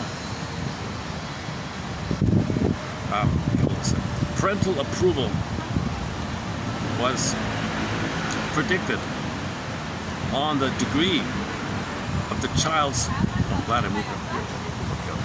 Parental approval was predicted on the degree of the child's conformity to parental needs and expectations, which disregarded or exploited the needs, feelings, and capabilities of the child. He is caught, therefore, in the paradox that he is most approved when he is least himself or for himself. So the child is approved when he's not for himself, when he rejects himself, or if he stands up for him, when he's least for himself. If he's least being true to himself, or if he's least standing up for himself, he gets approval. So he has to give himself up for the connection. Mother, do I have to give up me to have a connection with you? Sorry, baby, it's all about me. I'm center stage. I'm thingifying you. I'm using you. Because if I shame you, I feel less shame on me. I feel a tension release. Talionic, if I shame you, maybe I'll master having been shamed. I want to show my mother that she shamed me, so I'll shame you to tell the world she shamed me. I'm going to treat you the way I was treated because I'm angry at my mother. I want to undo the trauma of having been shamed. So I think in the court of a master, if I actively shame, so you play me, I play the mother. Mother shame me, I'm her. You're me, so I shame you because I'm her, and you're me. Insult to injury. I am angry, mother, so you play my mother, do the fusion, and I'll displace my anger at you, the one at your shame. Mother, what the hell here? Baby, I made you to find me. You mother me, because my mother didn't love me. Okay, so you take care of me, and I'll hypnotize you and condition you that you cannot be yourself. You got to attend to me, respond to me. I'm center stage, not you. Mother, I'm center stage. No, I'm the baby, but I've got the adult power, so I win. Kind of, oh my God, mother, what are you doing to me here? I'm the baby who needs your love. Sorry, baby, I never got love myself. Now I got the power. I'm gonna get him. I demand it. Baby, you mother me. I made you to find me. You take care of me, see me, soothe me, make me center stage, make me important, make me. I need you to provide symbolic mothering for me. My mother ignored me. And this kind of. Okay, and then the one of Lucy Holmes is one. If it's a girl, I didn't get oneness, baby. You play me, and I'll control you. That's me trying to give myself oneness back in the theater. If it's a boy, okay, you be a Lou Ferrigno little boy. I'm gonna see my mother onto the world. I want you to be a rebel with my cause. Boy says, what's your cause, mother? My mother ignored me. If you're defiant and angry, maybe she'll listen to me and respond to me. Baby's not being who is. Okay, again, go to the 10 ways video short. I ran through there a little bit. I don't want to get him in the camera. Try not to get people in the camera. Oh, the battery. Hang on a second. Oh, this was. Oh, well, the whole time this wasn't plugged in. Well, I gotta keep this plugged in. 6. What's the battery? Oh, still 50%. All right. I've always got to keep an eye on the battery. If the film shuts out due to lack of battery, I lose the whole video. I lost a few videos lately. It's okay. Okay, so in lieu of warmth and acceptance, he has been the object of overprotective and restrictive demands. So these are the scheduling things, feed according to schedule, not ignoring the baby, gaslighting. I'm hungry. No, you're not. The schedule says you're not hungry. I am. No, you're not. But I am. No, you're not. I'm not. Oh my God. So gaslighting takes place. Hypocrisy takes place. His feelings will implode. He becomes OCD, paranoid, or depressive as a result. Parental approval was predicted on the degree of the child's conformity to parental needs and expectations, which disregards or exploited the needs, feelings, and capabilities of the child. So the child's budding beauty, his potential, his capabilities, his gifts, sacrificed, frozen, exiled. He is caught, therefore, in the paradox that he is most approved when he is least himself or for himself. Okay, faced with this deceptive definition of love. Okay, faced with this deceptive definition of love, he can maintain the illusion of being loved, accepted, and therefore worthwhile as a person only if he accepts the parents' explicit behavior and avowed concern. Were he to draw inferences, that is, to examine what is implicit in the parental behavior, he would be threatened with the knowledge that he is unloved and rejected, and with the conclusion that he must be insignificant, worthless, and bad. Unworthy and unlovable.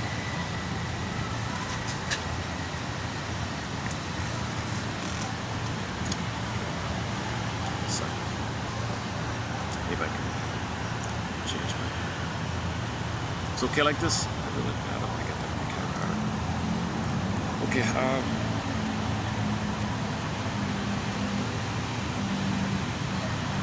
yeah, okay, so there's a key line there, right? So in life, he'll believe the lies. Is there some hidden meaning? I don't want to know. Are they being cynical, or are they don't mean that? What are they really? I don't want to know. If you say that, I believe it. Mother said she loves me. Okay, I believe it. Babies must believe mother loved them anyways. So they believe stuff easily. They don't question. These are the people that don't question. Don't think, don't question. Just that's another reason they like religion things, because it does the thinking for them, and they can focus on micro behavioral rituals, which fragments their thinking. Now someone else does the thinking for them, so they're not going to think of broad thoughts. Someone else does it, although it's a lie. They don't question it, so they're very useful. The obsessives are very useful in the plunder system. Right? visionary, they call it. Yeah, check out the last. Check out this article about called the family ideology. It's in there. The family ideology. Faced with this deception, faced with this deceptive definition of love, he can maintain the illusion of being loved and accepted and therefore worthwhile as a person only if he accepts the parents' explicit behavior and avowed concern. You got to believe the lie, right? Were he to draw inferences, i.e.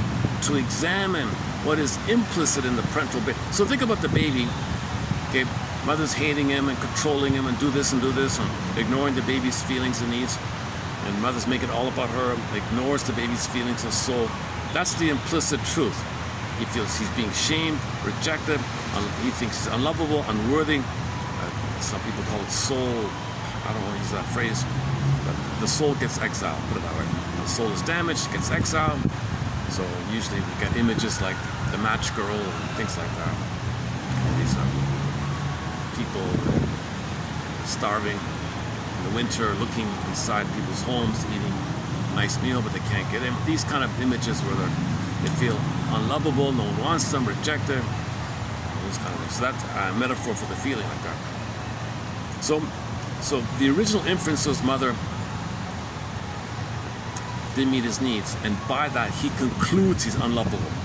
It's just a way to, it's called the moral defense. He believes he's guilty and bad. If mother doesn't love him, he's being punished because he's in pain. Did he do something wrong by being not what mother wanted? Mother doesn't meet his needs, he's defective. Babies just believe that. It's a false conclusion, but the baby's got to organize the chaos somehow. So he concludes, to account for the pain that he's bad, must believe mother's good to have a connection. He wouldn't make it without the fantasy that there's a mother there. He's got to make it up like that. Mother says, I'm good. Okay, you're good. I believe it. Even if the mother said, I'm bad. No, you're good. The baby's got to believe mother's good. And he'll take all the blame. No baby ever calls out the truth to the mother like that. Were he to draw inferences, that is to examine what is implicit in the parental behavior, he would be threatened with the knowledge that he's unloved, rejected, and with the conclusion that baby assumed, well, I guess I'm worthless and bad, insignificant. Again, the moral defense by Fairbairn. The explicit and the literal thus become the guidelines to what appears to him to be self-esteem, whereas the implicit and the inferred come to represent the self-contempt and self-loathing that constantly lurk beneath his facade of perfection and achievement. So a lot of perfectionists feel a lot of underlying shame, and they're hyper-perfectionistic. Miss Woodman talked about it. She says she's a hyper-perfectionist. She wrote a whole book process to face this issue called Addiction to Perfection. She said she was a fanatical addicted to perfection because she was shamed a lot and she was always trying to be perfect. And even to the end of her life, she was still addicted to perfection. She had every little thing had to be perfect. The brooch had to be at the right spot and the hair had to be, she was very, she talked about it. I'm not sure how much she really cured it, but she discussed it. She's a great author, got a lot of good quotes from Woodman. Recently discussed this with her. And if you're not perfect, that's behavioral. Then you're facing the shame. Be perfect, perfectionist, OCD, perfection. Then you keep the shame at bay, so to speak. This dilemma leads to the pervasive unwillingness to know about himself and the impact he makes on others, or they on him, that I feel characterizes the obsessionalist cognitive system, and which I call systems of innocence.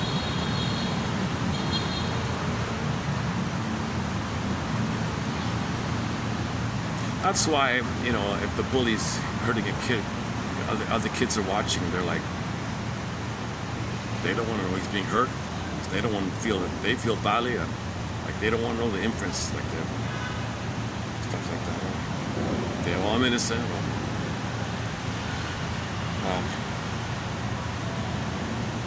So he doesn't care about the impact his behavior has. Think about narcissists. They don't care about the impact it has on others. They don't have empathy like that. Let's get that busy. Is he gonna? No, it's okay. All right. staff. Yeah, all right. People, I think the staff take their break here. Okay, let's continue here. By creating disturbances in inference making, which might organize the implicit meaning of interpersonal events, he avoids comprehension of events that threaten self-esteem. Oh, he's always checking me out. Oh, he's always checking things out. I see. All right. I got approval, so I don't know. Sometimes one manager says okay, a couple of days later, a different manager says, yeah, I override. That first manager was wrong. You can't sit here. Maybe I'm going to get an announcement or something. Hopefully they'll let me stay here. Oh, I just found this place. Oh, let me stay here. Let me come here more. It's during the week. Saturdays, Sundays, forget it. But during the week, in the mid-afternoon, it's a little on the quietish end up here. Hopefully they'll let me use it. Let me see if I can catch it. Yeah, I'm going to look for that guy and make sure everything's okay. See, nobody can hear me, right? Like there's the offices are way, way up there. They're not going to hear me, right? They don't hear me over there. The condo people, they don't, obviously they don't hear me, right? So that's the one thing I like about this thing. I'm in a busy, noisy city in this little kind of patio kind of area to allow like a part of a shop. I'm in a shopping mall. This is actually a shopping mall. you can buy your iced tea below.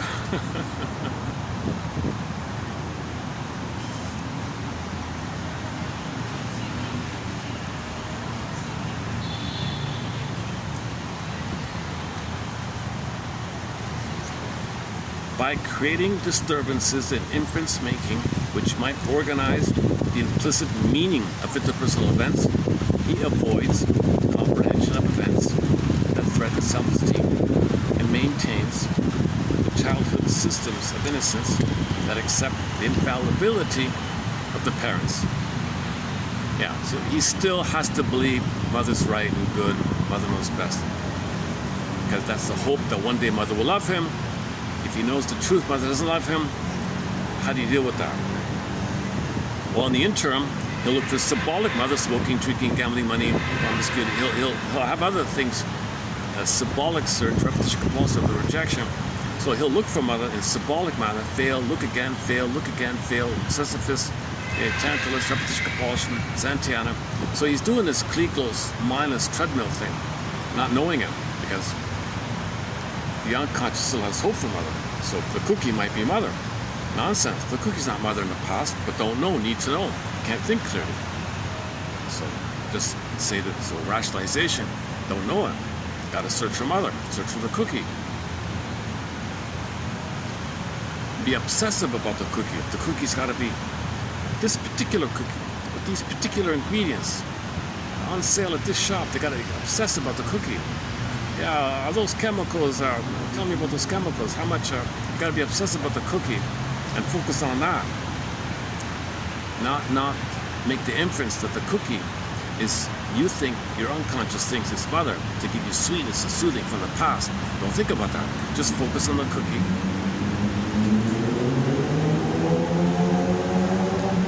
And he's innocent, right? All right, he maintains his innocence by the mechanism of the implosion of affects. The maintenance of these systems of innocence and avoidance of the implications of interpersonal transactions result.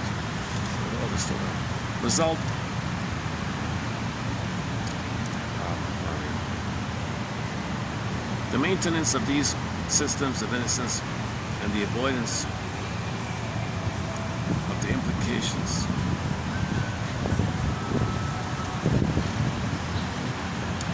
Okay. Now they got me thinking, I gotta do another round of approval seeking. Are you sure? Can I stay here? Are you sure it's okay? Or is it just something else?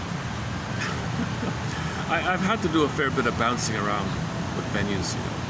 I've got some regular ones. The Swan Place, they've been amazing. They've been great. The Swan Place, very welcoming. I appreciate that. The nice fancy new hotel, they got that side place, another nice place. I appreciate that. The park, the little mini park, the problem is it's in the public and people are walking by and a lot of kids running around kind of thing. The main park is amazing with the turtles near the turtle pond, but it takes me forever to get there. A lot of traffic coming back kind of thing. So this is a really good alternative. Hopefully I can stay here.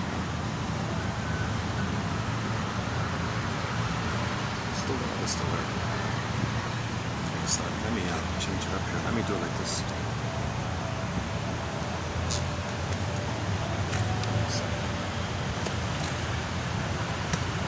All right, that's a little better, right? All right. Let's continue here.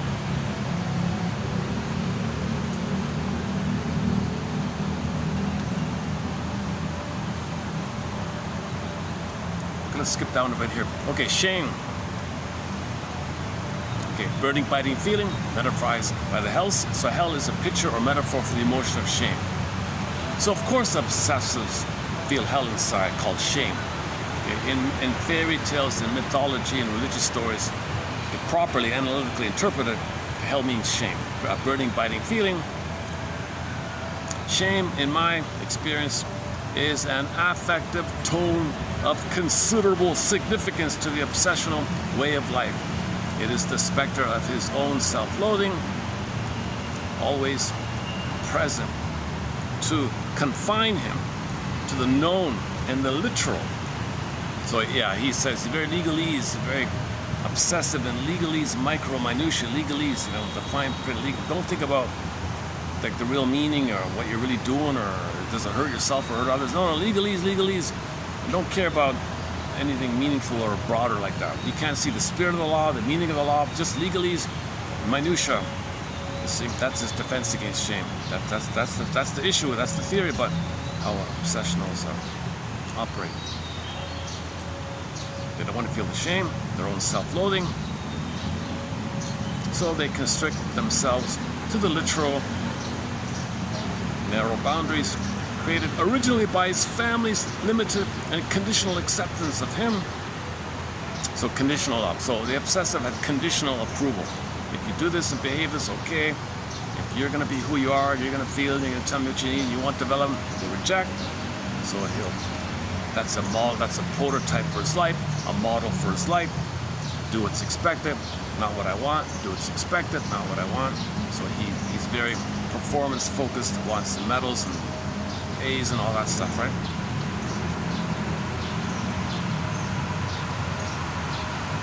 And perpetuated by his development of a self-system organized around these private conceptions of good and bad, right and wrong, convinced as he is that he is not worthy, unlovable, no good, etc.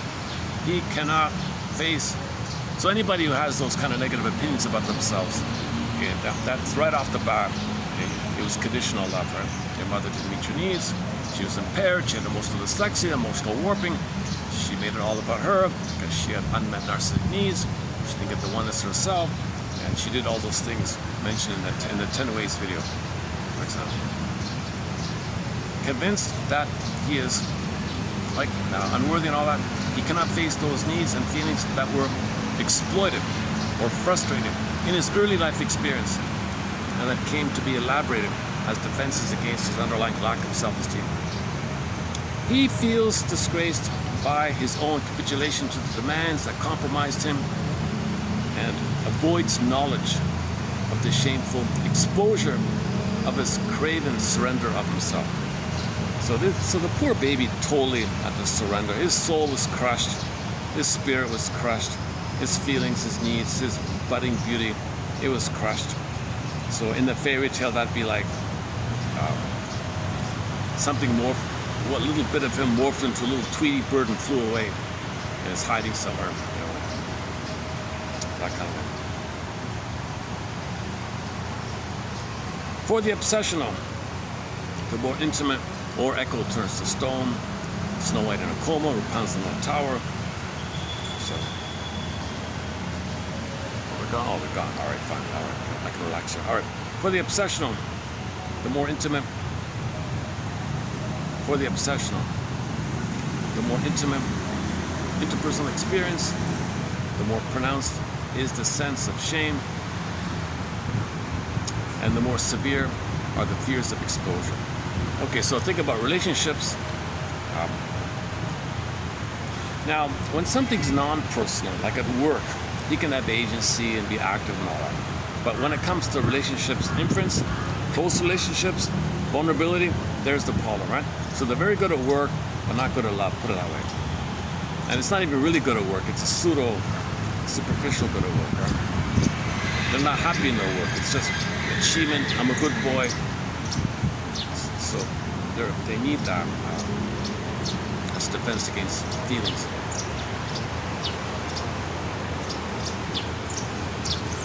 And if that's interrupted, he said, if that obsessiveness is interrupted, he might have a Jekyll and Hyde moment and, blurt out some violent thing. He might say some very violent thing. Narcissistic rage, narcissistic injury, Jekyll and Hyde moment, they call him. But he's always innocent. He doesn't understand the effects of others. He's always been a good boy. He knows he's always been a good boy, but something interrupted, he got upset. He doesn't acknowledge that it affected someone. What you said was very hurtful. You're talking about, I'm always innocent.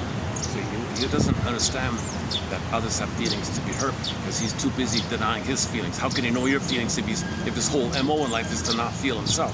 To be loyal to the mother who did that to him. That's why Barnett said you got to give people a high school psychoanalysis, analytic perspective, theories, quotations. What's repetition compulsion?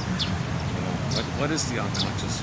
Give them the mental hygiene films. Give them the Twilight Zones film that we discussed here. Give them the Robert Bly tapes. Robert Bly on shadow, shame, and all that. Oh, shadow, yeah, shame. Robert Bly's got a tape set, cassette tape set on shame, digitized. Intimacy thus poses a special problem for the obsessional. The area of sex is particularly dangerous, especially when it is not casual. Okay. So if he's going to be in a meaningful relationship, like a marriage or like a long-term girlfriend or something, okay, and when it is related to a meaningful interpersonal situation, the sexual situation is highly revealing of needs, impulses, attitudes about the self and others. So you're sharing yourself in these kind of things, if it's a meaningful relationship. It is largely dependent on the ability to express yourself. It involves spontaneous, some kind of spontaneity, some kind of tenderness, thoughts and feelings of who you are and stuff like that. In that it demands self-exposure, self-expressiveness, which are restricted by the dynamics of the obsessional's need to maintain innocence. So intimacy is frightening. In that a rehearsed performance may not dependably suffice for an interpersonal situation, which by definition demands responsiveness to the partner's response. Intimacy is scary.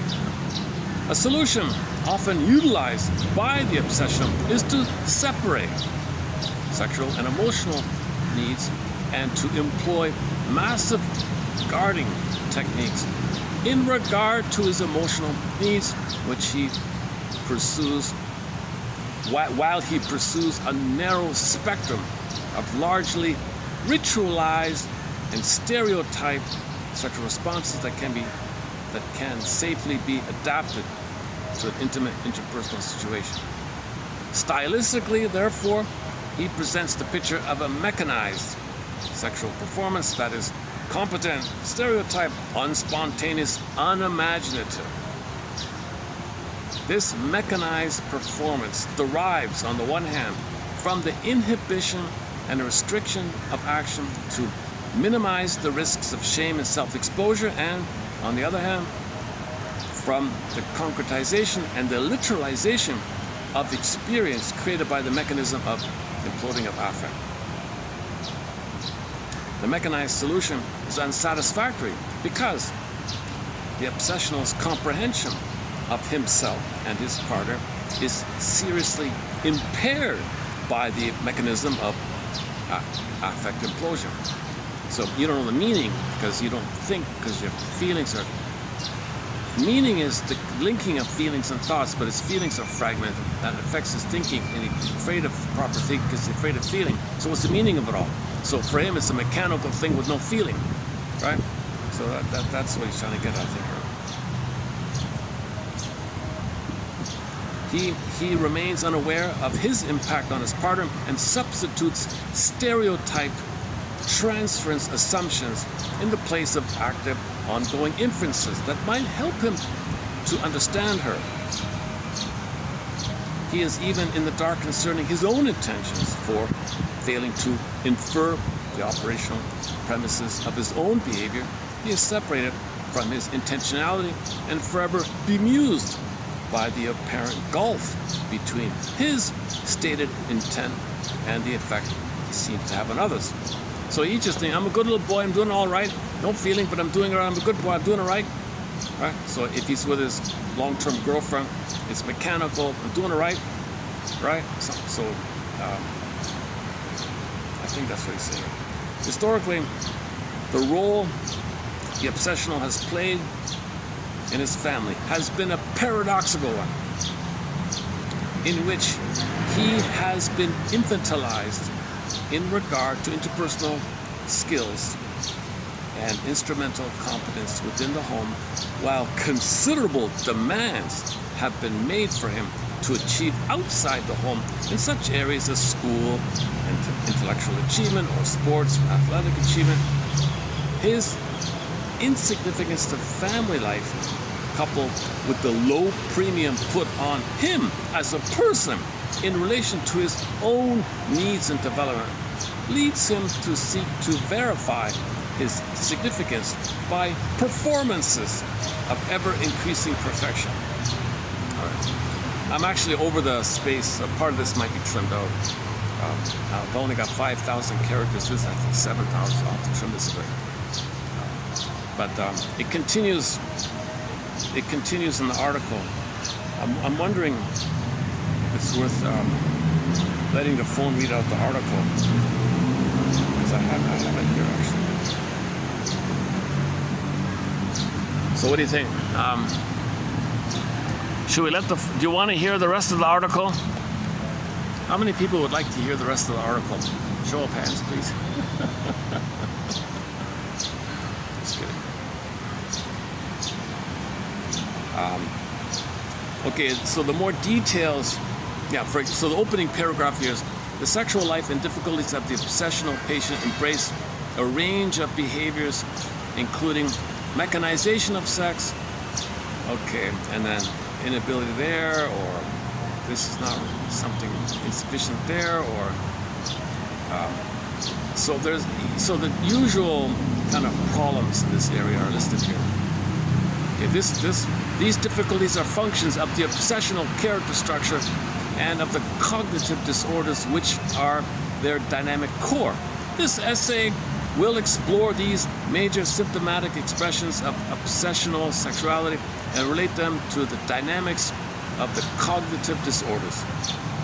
The importance of shame and the special nature of obsessional dependency will be examined. In previous papers, I have developed the thesis that the basic... Okay, we go.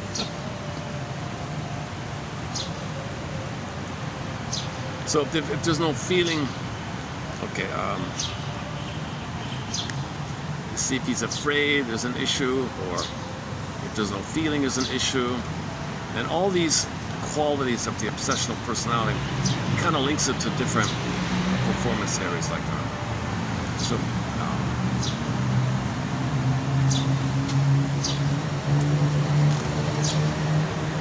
for example,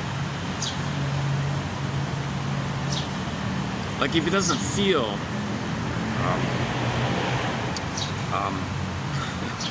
okay,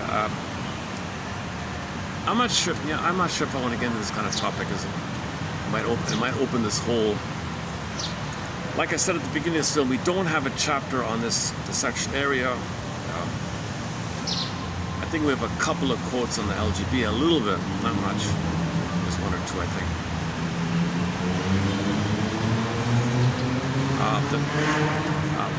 The one we have about the Don Juan, it's defense against feeling. It's a defense against tenderness. So,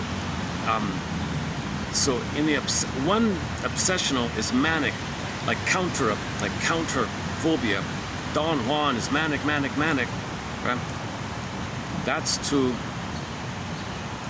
not feel if you're manic, number one. Number two, he's going to reject the other because he was rejected, because he's identified with the rejecter. So mother rejected him, he becomes her, he rejects everybody. So he wants to stay tied to the mother. He's married to mom by rejecting others because mother did that to him. That's a little bit about the Don Juan area. And so that's obsessional also. So the Don Juan also has an obsessional issue. Shame-based, right? Actually, hang on, maybe I can see that in here. He mentioned that in here a little bit about that. Where is it? Like the defense against tenderness idea.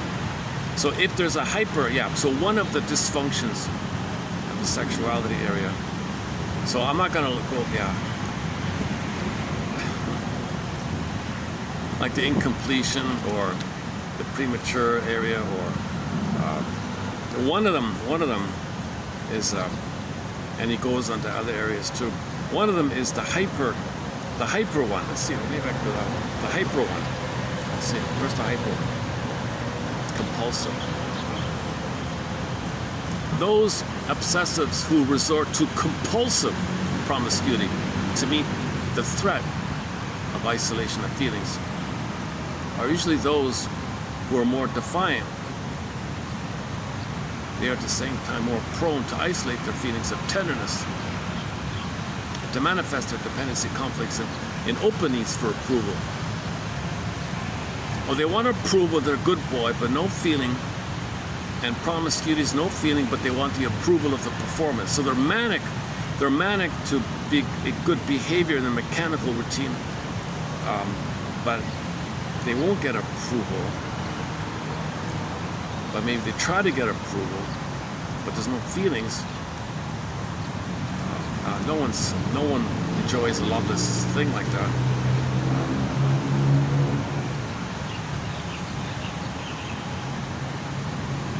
More prominent in these patients is the grandiosity and the perfectionistic performance orientation that results from their dependency complex and their denial.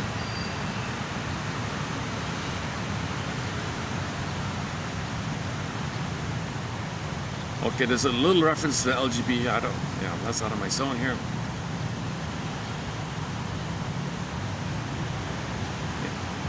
In summary then, we find that the phenomena of obsessional sexuality are varied and range in severity from the stylistic to the symptomatic. The common roots of these sexual difficulties lie in the cognitive disturbances characteristic of the obsessional way of life.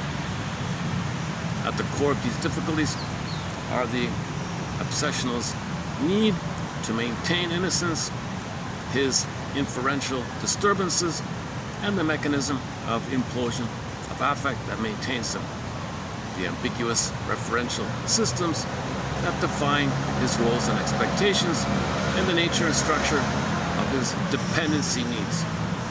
Never got the oneness. Derived from central cognitive difficulties.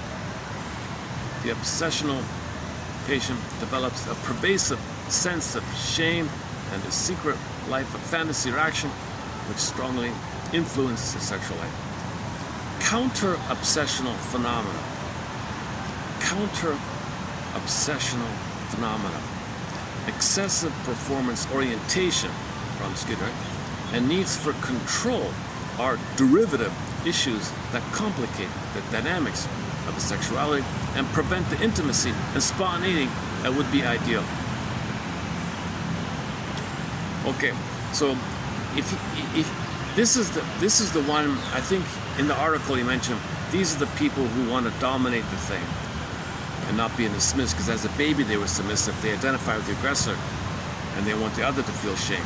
So they may want to externalize their shame and treat others in a devalue way, the way the mother treated them and devaluate. So there'll be a lot of fear and complications like that. Okay, it's all in here. It's nothing too earth-shaking. There's nothing really. There's no real like. It's a little vague at the same time.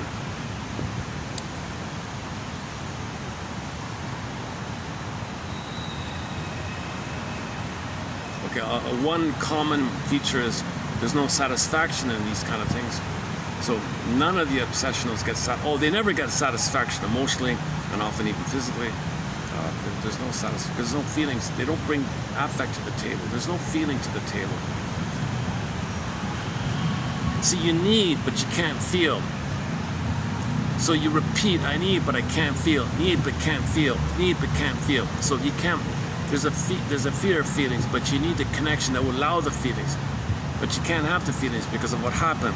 But repetition compulsion, repeat the failure. So repeat the failure. Passive or active kind of flips around a bit.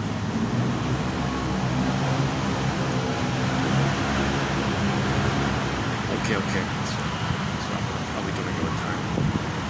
Luckily there's a breeze. Okay, feeling okay here. 50%.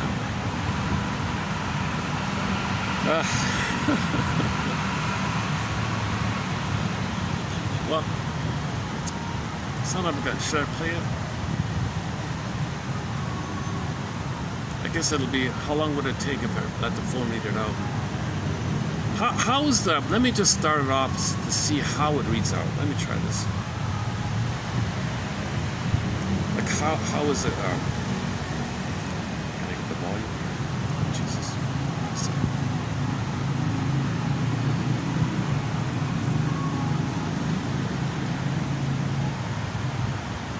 By the way, it's chapter 10 in the book. Chapter 10 in the book, Interpersonal Explorations and Psychoanalysis. Edited by, I forgot the guy's name. Let's see.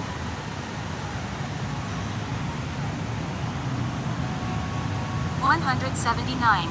10. Joseph Barnett. Sexuality and the Obsessional Neuroses. The sexual life and difficulties of the obsessional and embracer.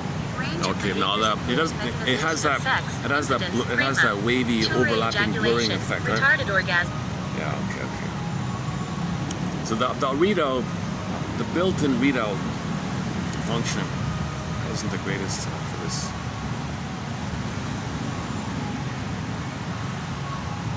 Unless I move it over. Well, the part that I posted, we can do that.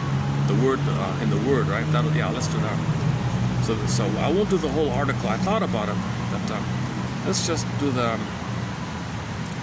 3290. Let's let the phone read this out. The audio readout is a little better on this one.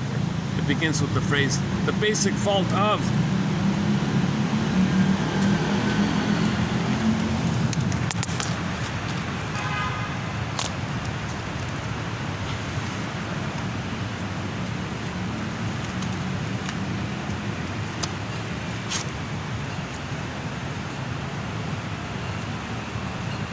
Again, let's try again. Hold on a sec.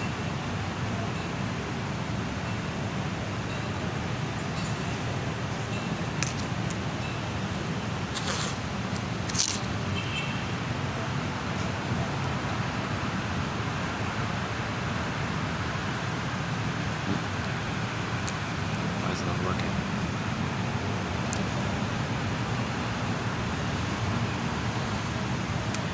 Hang on. Why is it not working? Hold on a sec. Sometimes it stalls on me here.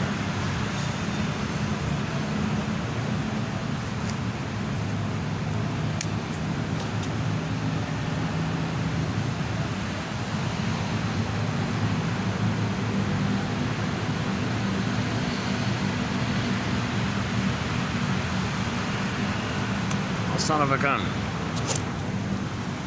Oh, look, it's not reading out. Used to. For a while it was working okay. Now it's just stalled. Let's see if it'll start up.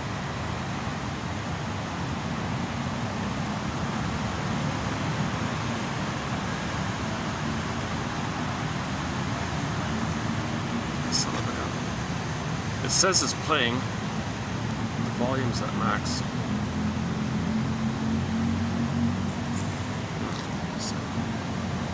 Let's try it again.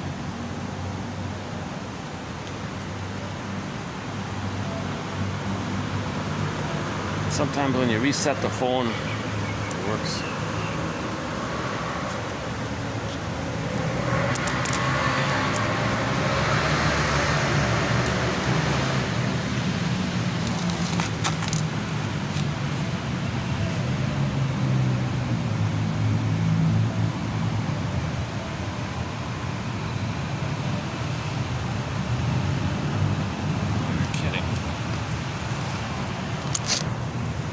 Not reading out. Okay, submitted for your approval and consideration then, should you choose to accept it, is to visit 3290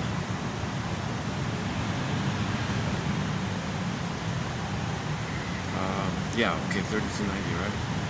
The number might change depending on, I'm doing a bit of a, I've got like a developmental, I've got like a overlap. I'm discussing quotes currently sort of in preview mode for quotes coming up, and the quotes in this video were discussed like 2 weeks ago kind of thing. So I've got a little overlap like that. There should be in 3290. Otherwise, just look up Barnett and see what articles of his you can find. You gotta dig around a bit. But it'll give you empathy and understanding for obsessives. You'll know more about the obsessives. Okay, why they're so narcissistic and rigid and stubborn and demand, because it's all a defense against shame. Man, oh man, they're taking refuge in being a perfectionist in some kind of minutia, some kind of trifle, and they can't. And don't ask them for the broad, or the truth, or the inference, or the main idea, or the spirit of something, or what's really important, because that triggers. What was really important for him as a baby was mother's love. That really important thing was mother's love. Imprint. He doesn't want to know anything important. Give me minutia, and stubborn, pedantic, okay, like that. Obsessive. So that's performance-based, meaning mother said, do this and that, okay. Hypocrisy, implicit, the feelings implode in. Obsessive, and do what mother wants, so that the prototype OCD personality. So he'll focus on minutia. They're very good in office with accounting, with numbers like that. So we get that. Society kind of heavily rewards obsessives. They don't question. They don't want to know anything. Just tell me what I got to do, and I'll do it perfectly, kind of thing. So that kind of thing. Yeah. Sometimes they can be they have some broader agency in the impersonal area of minutia. So obsessives can climb the work ladder as long as interpersonal relationships don't really matter too much or something. But they do matter, so they get problems like that, depending on the company, I guess.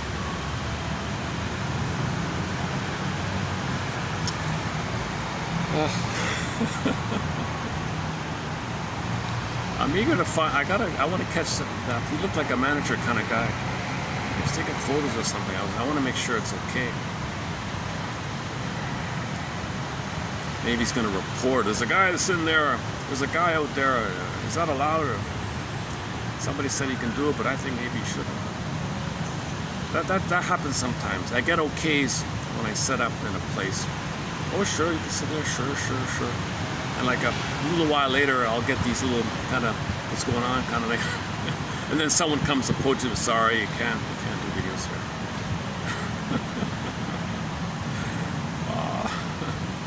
Of all places, of all kind of gray area kind of places, I would hope they will let me stay here. Oh, for Pete's sakes, all this. Oh, didn't notice it.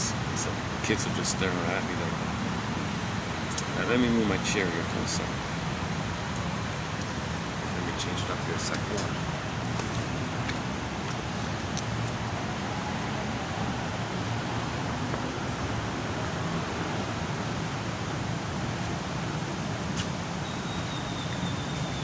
Let me play a song here.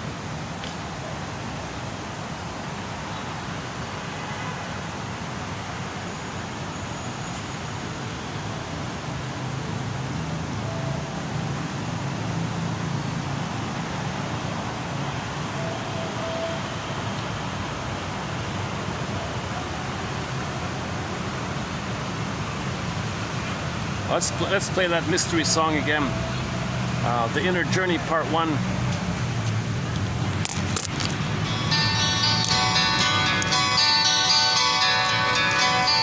Far away from the deadly sounds of the city, in the middle of a red fall forest, music to my ears as my walk awake leaves in mist.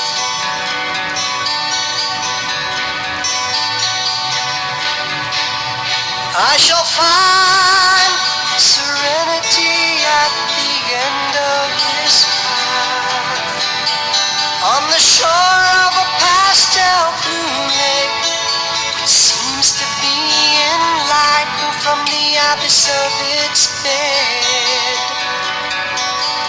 And the moonlight wind softly whispered in my ears,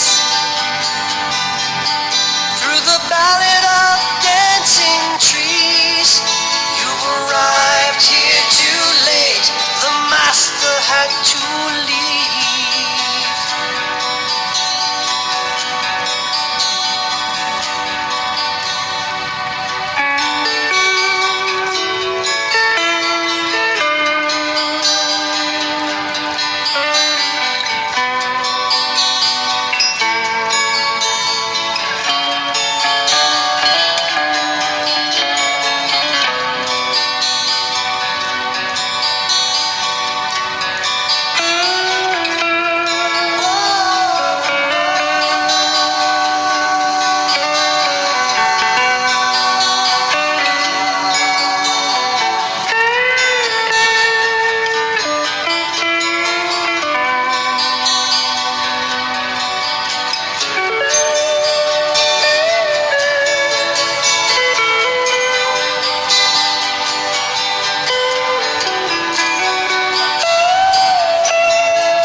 In the silence of an all-forsaken chapel,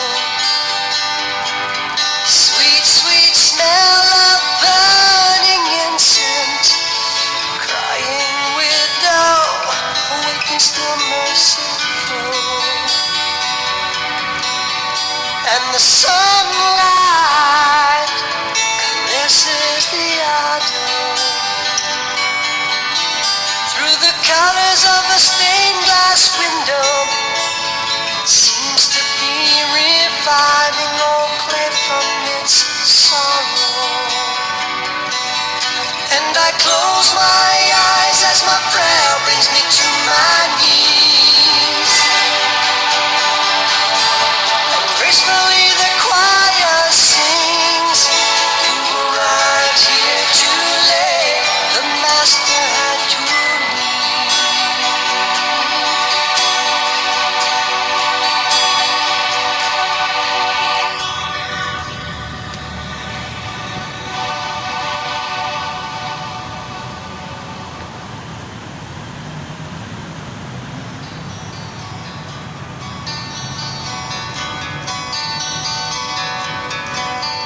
Far away from the deadly sounds of the city, in the middle of a red fall forest, music to my ears as my walk awake leaves in mist.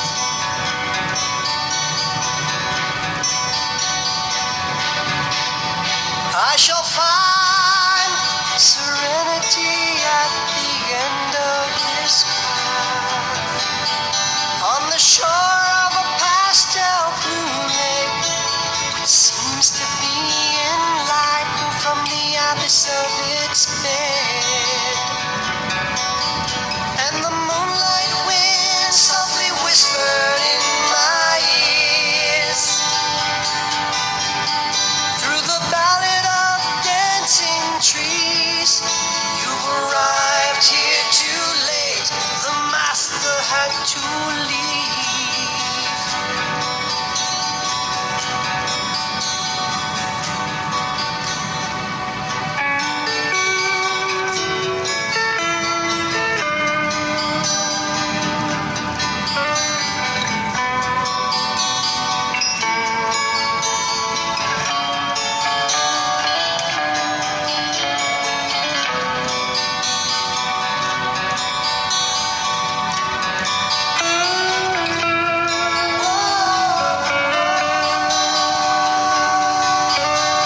silence of an old forsaken chapel.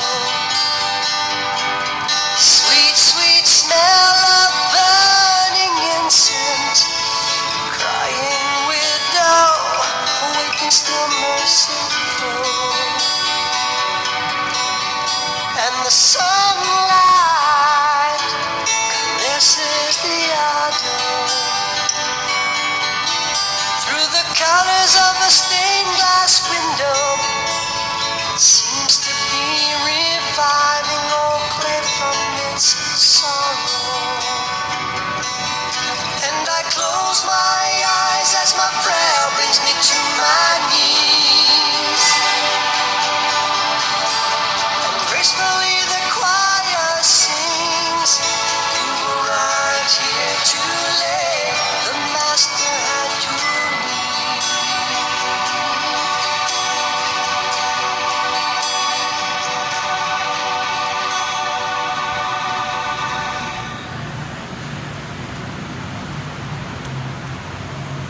We'll play it again in the future. Yeah. Okay, that was Mystery. A band called Mystery. It's a mystery that this band is such a mystery to people. All right. Well, the kids left. Oh, good. All right. The attraction ended for them, right? I moved. I just went behind the column there. I saw them get up and leave. What else? Any final thoughts here? Okay, I might not post shorts for this video, to tell you the truth. I feel like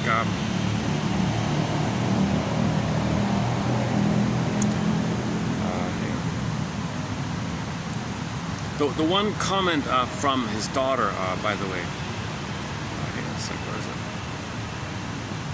And his friend, was about the last article he was writing before he passed away.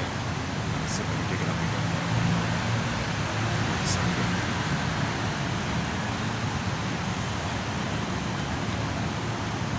Yeah, I'm not gonna post this as a quote, but anyways, his friend and daughter wrote of him, "My buddy, my dad."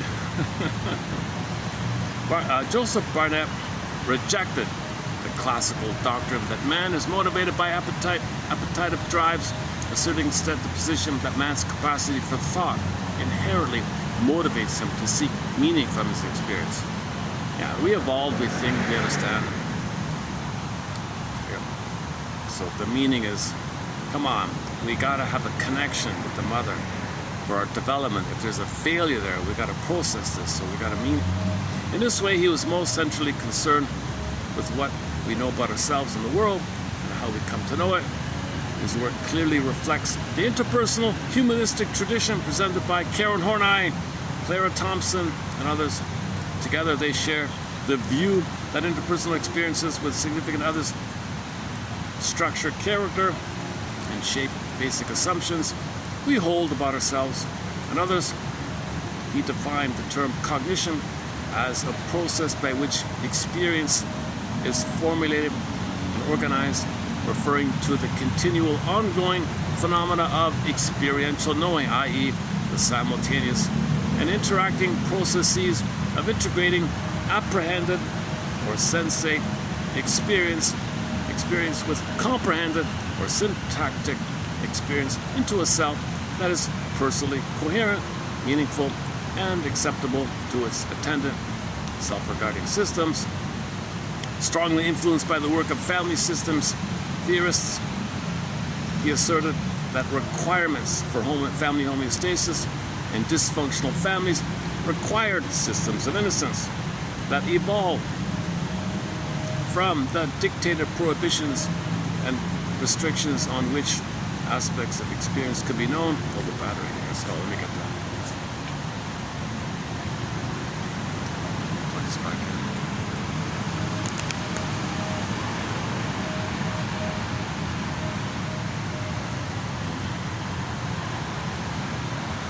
Like Sullivan's concept of selective inattention in security operations, the phenomena of systems of innocence serve to preserve the self's sense of coherence. So narcissists, he means like things like they're entitled. I'm innocent. I'm entitled. I'm a baby. I'm entitled. Systems of innocence. He means things like that. In his now classic papers. I didn't know that his papers are kind of classic in the shrink world. I've been at this for 6 years and I just discovered him. In his now classic papers on the obsessional character, Barnett elaborates a particular kind of cognitive disorder, theorizing that obstruction to thought by the implosion of affect for the purposes of avoiding inferences damaging to self-esteem is central to the obsessional operation. Applying his theoretical position on cognition as central to disorders in living, he redefined the central developmental task of adolescence to emerge from innocent, uncritical acceptance of family ideologies and attendant mythologies to individuate by negotiating a more personal, less restrictive, and stereotypic individual identity. Failure in this task forestalls a true progression into adulthood and a personally viable identity. Yeah, he called it extended adolescence if you don't update. Barnett, 78-79, defines self as the recognition, both felt and thought, of one's meaning to the interpersonal environment, to one's inner world, especially in terms of one's roles and functions, which aspects of the self are apprehended, which are comprehended, and which fulfill the individual's systems of innocence are determined by the designs of the person's cognition. Barnett said, quote, the obsessional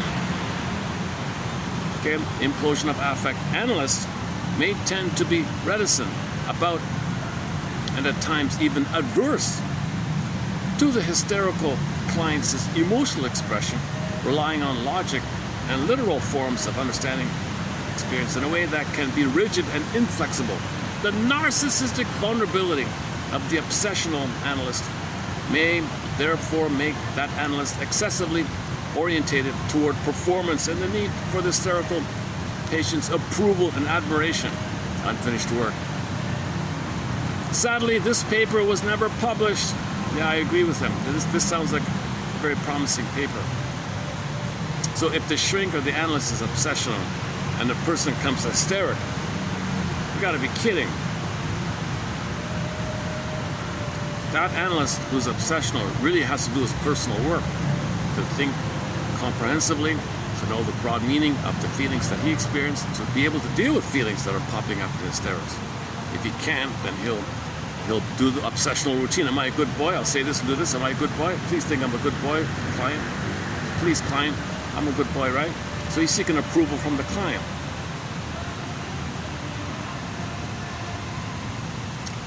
So narcissistic shrinks, any counselor who's a narcissist and they only have a PhD in psychology and no analysis, they're not going to help you. They'll use you as supply, materially, intentionally, feeling important, and shaming you and hating you, and you get paid and they get paid. They feel so important. Infantile megalomania. In the seamless whole, another shrink said that the profession of counseling is rife, he said. It's rife with PhDers in psychology who have never been analyzed. They were never on the couch. You don't have to be analyzed to have a PhD in psychology. Isn't that ironic? You don't have to even know yourself to get a PhD in academic trivia, statistics, some micro little thing, some obsessive little thing. You don't know yourself like that. And they send you out there to help people. It's not going to work.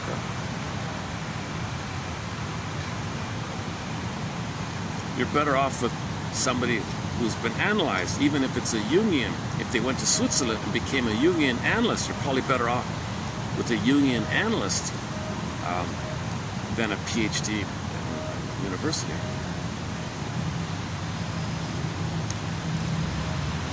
They're all about feelings, the Jungian people, right? See, you got flocks of hordes of people apply. Most of them never get in because they're too obsessive, right? Woodman seems to be the exception. Woodman. Yeah, she said she got lucky with her shrink. She got lucky with it. Someone got old barn. Oh my God! It wouldn't be this guy. No, he's not a Yukon. Somebody else. Where are we here? In the seamless wholeness of his personal and professional life, he influenced a generation of students, supervisee, people being supervised. Students, patients, colleagues, friends, exemplifying the interpersonal humanistic ethic. Joseph was always fully mindful of the human condition and its attendant challenges, responsibilities, and possibilities. He held on to his dreams. He held to a song we play sometimes by Triumph. He held to an optimistic conviction that we can heal. So he was an optimist in healing, using the holistic approach, urging us to tangle, wrestle, etc. All right, he would be, Joseph, my buddy here, says the friend, my dad here, says the daughter, he would be deeply gratified to find that his inclusion in this volume, the one I read earlier, his sex paper, one of his papers. So his, where is it? Oh, I lost it. The thing keeps scrolling on me every time I move. He would be deeply gratified to find that his inclusion in this volume, okay, volume of articles bundled up in a book, in this volume will permit him to be of enduring service to others and to inform and stimulate ongoing discourse, productivity, and creativity in future interpersonalists.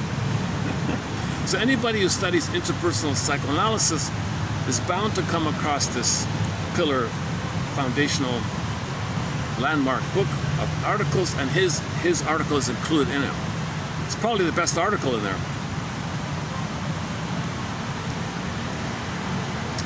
Somebody else said, in hysteria and impulse disorders, there is the popcorning up. So you got the implosion of affect, the explosion of affect, before integration can occur. Internalization, or quote-unquote implosion of affect, disorganizes cognition, keeps informational data inside, contains affect, and binds syntax, as in obsessive depressives. Okay, so the explosion of affect leads to impulse, hysteria, and acting out personality types. The implosion of affect, okay, binds your syntax, you don't think clearly, leads to the obsessive, paranoid, and depressives. All right. And the song, Far Away from the Deadly Sounds of the City. Okay, we did the song already. All right.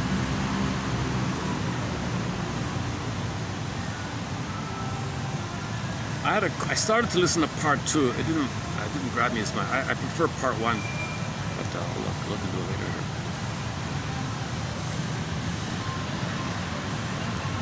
They seem to be like a really independent kind of band, like an indie kind of band. So maybe.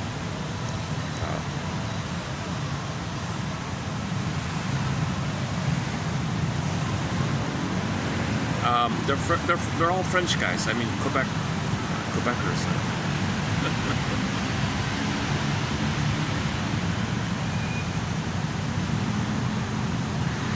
It sounds kind of the same. Like the music sounds constantly the same. So I can't fully get into it too much. All right, enough. But man, oh man, those previous songs. I want to focus. I can't recommend highly enough the recent songs discussed. The one by Tiana, called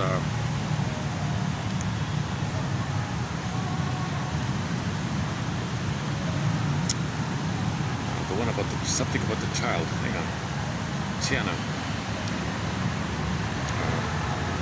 The song about I pity the child. Man, oh man, what a song. That's quite a song. Tiana, I pity the child. Okay, the one yesterday by Lucy Steimel called It Isn't True. Two great songs. Two really great songs. And the one from a band called Angel's Whisper, we discovered about a couple of months ago. From Luxembourg. They're expats living in Luxembourg. French singer. Alton Good. From Turkey. April 1. Oh, April 1.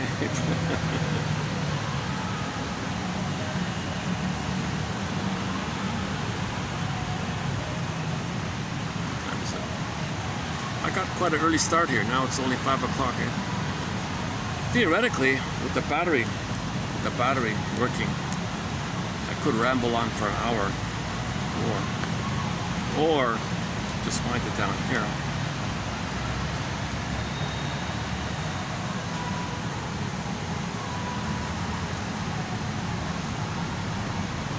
Crowford. Oh yeah, we played a Willie Dunn song, Ballad of Crowford. I've never played his song Louis Riel. Should we play that one? Crowford, why the tears? Somebody said, hey, he sounds like Johnny Cash. Somebody corrected him. Oh no, Johnny Cash sounds like him. Willie Dunn, it's got that low voice. Crowford, why the tears? So that's a new channel, a new chapter we began, Indigenous Wisdom, from mainly quotes from a book called Native American Quotes by Miss Faulkner. Excellent collection. I recommend, yeah, get this, $3.99 digital copy. We got some great quotes in there from all the famous names. Oh, Farron, huh? Farron. Fanny Walked the Earth. Rick Sanchez. Oh, Street Harlequin. Oh, we played Harlequin recently. Beatrice Deer. Oh, the cover, yeah.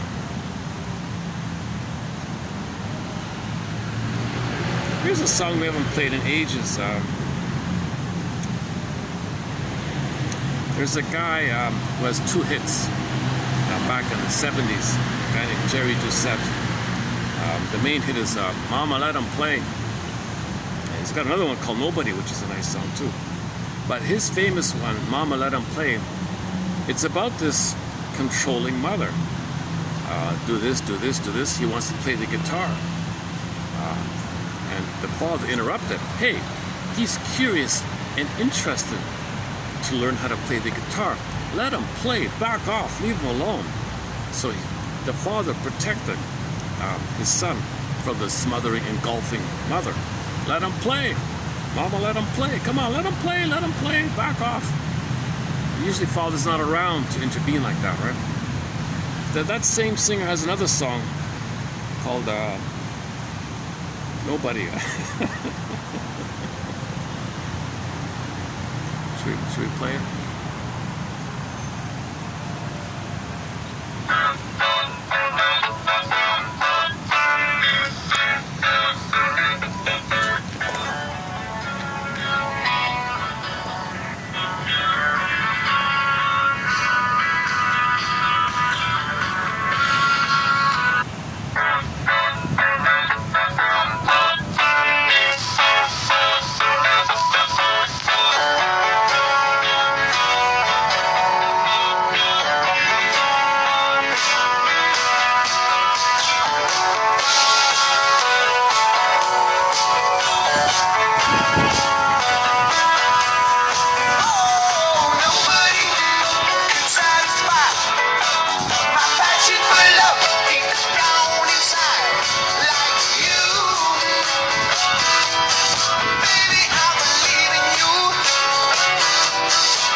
inspire curiosity and understanding.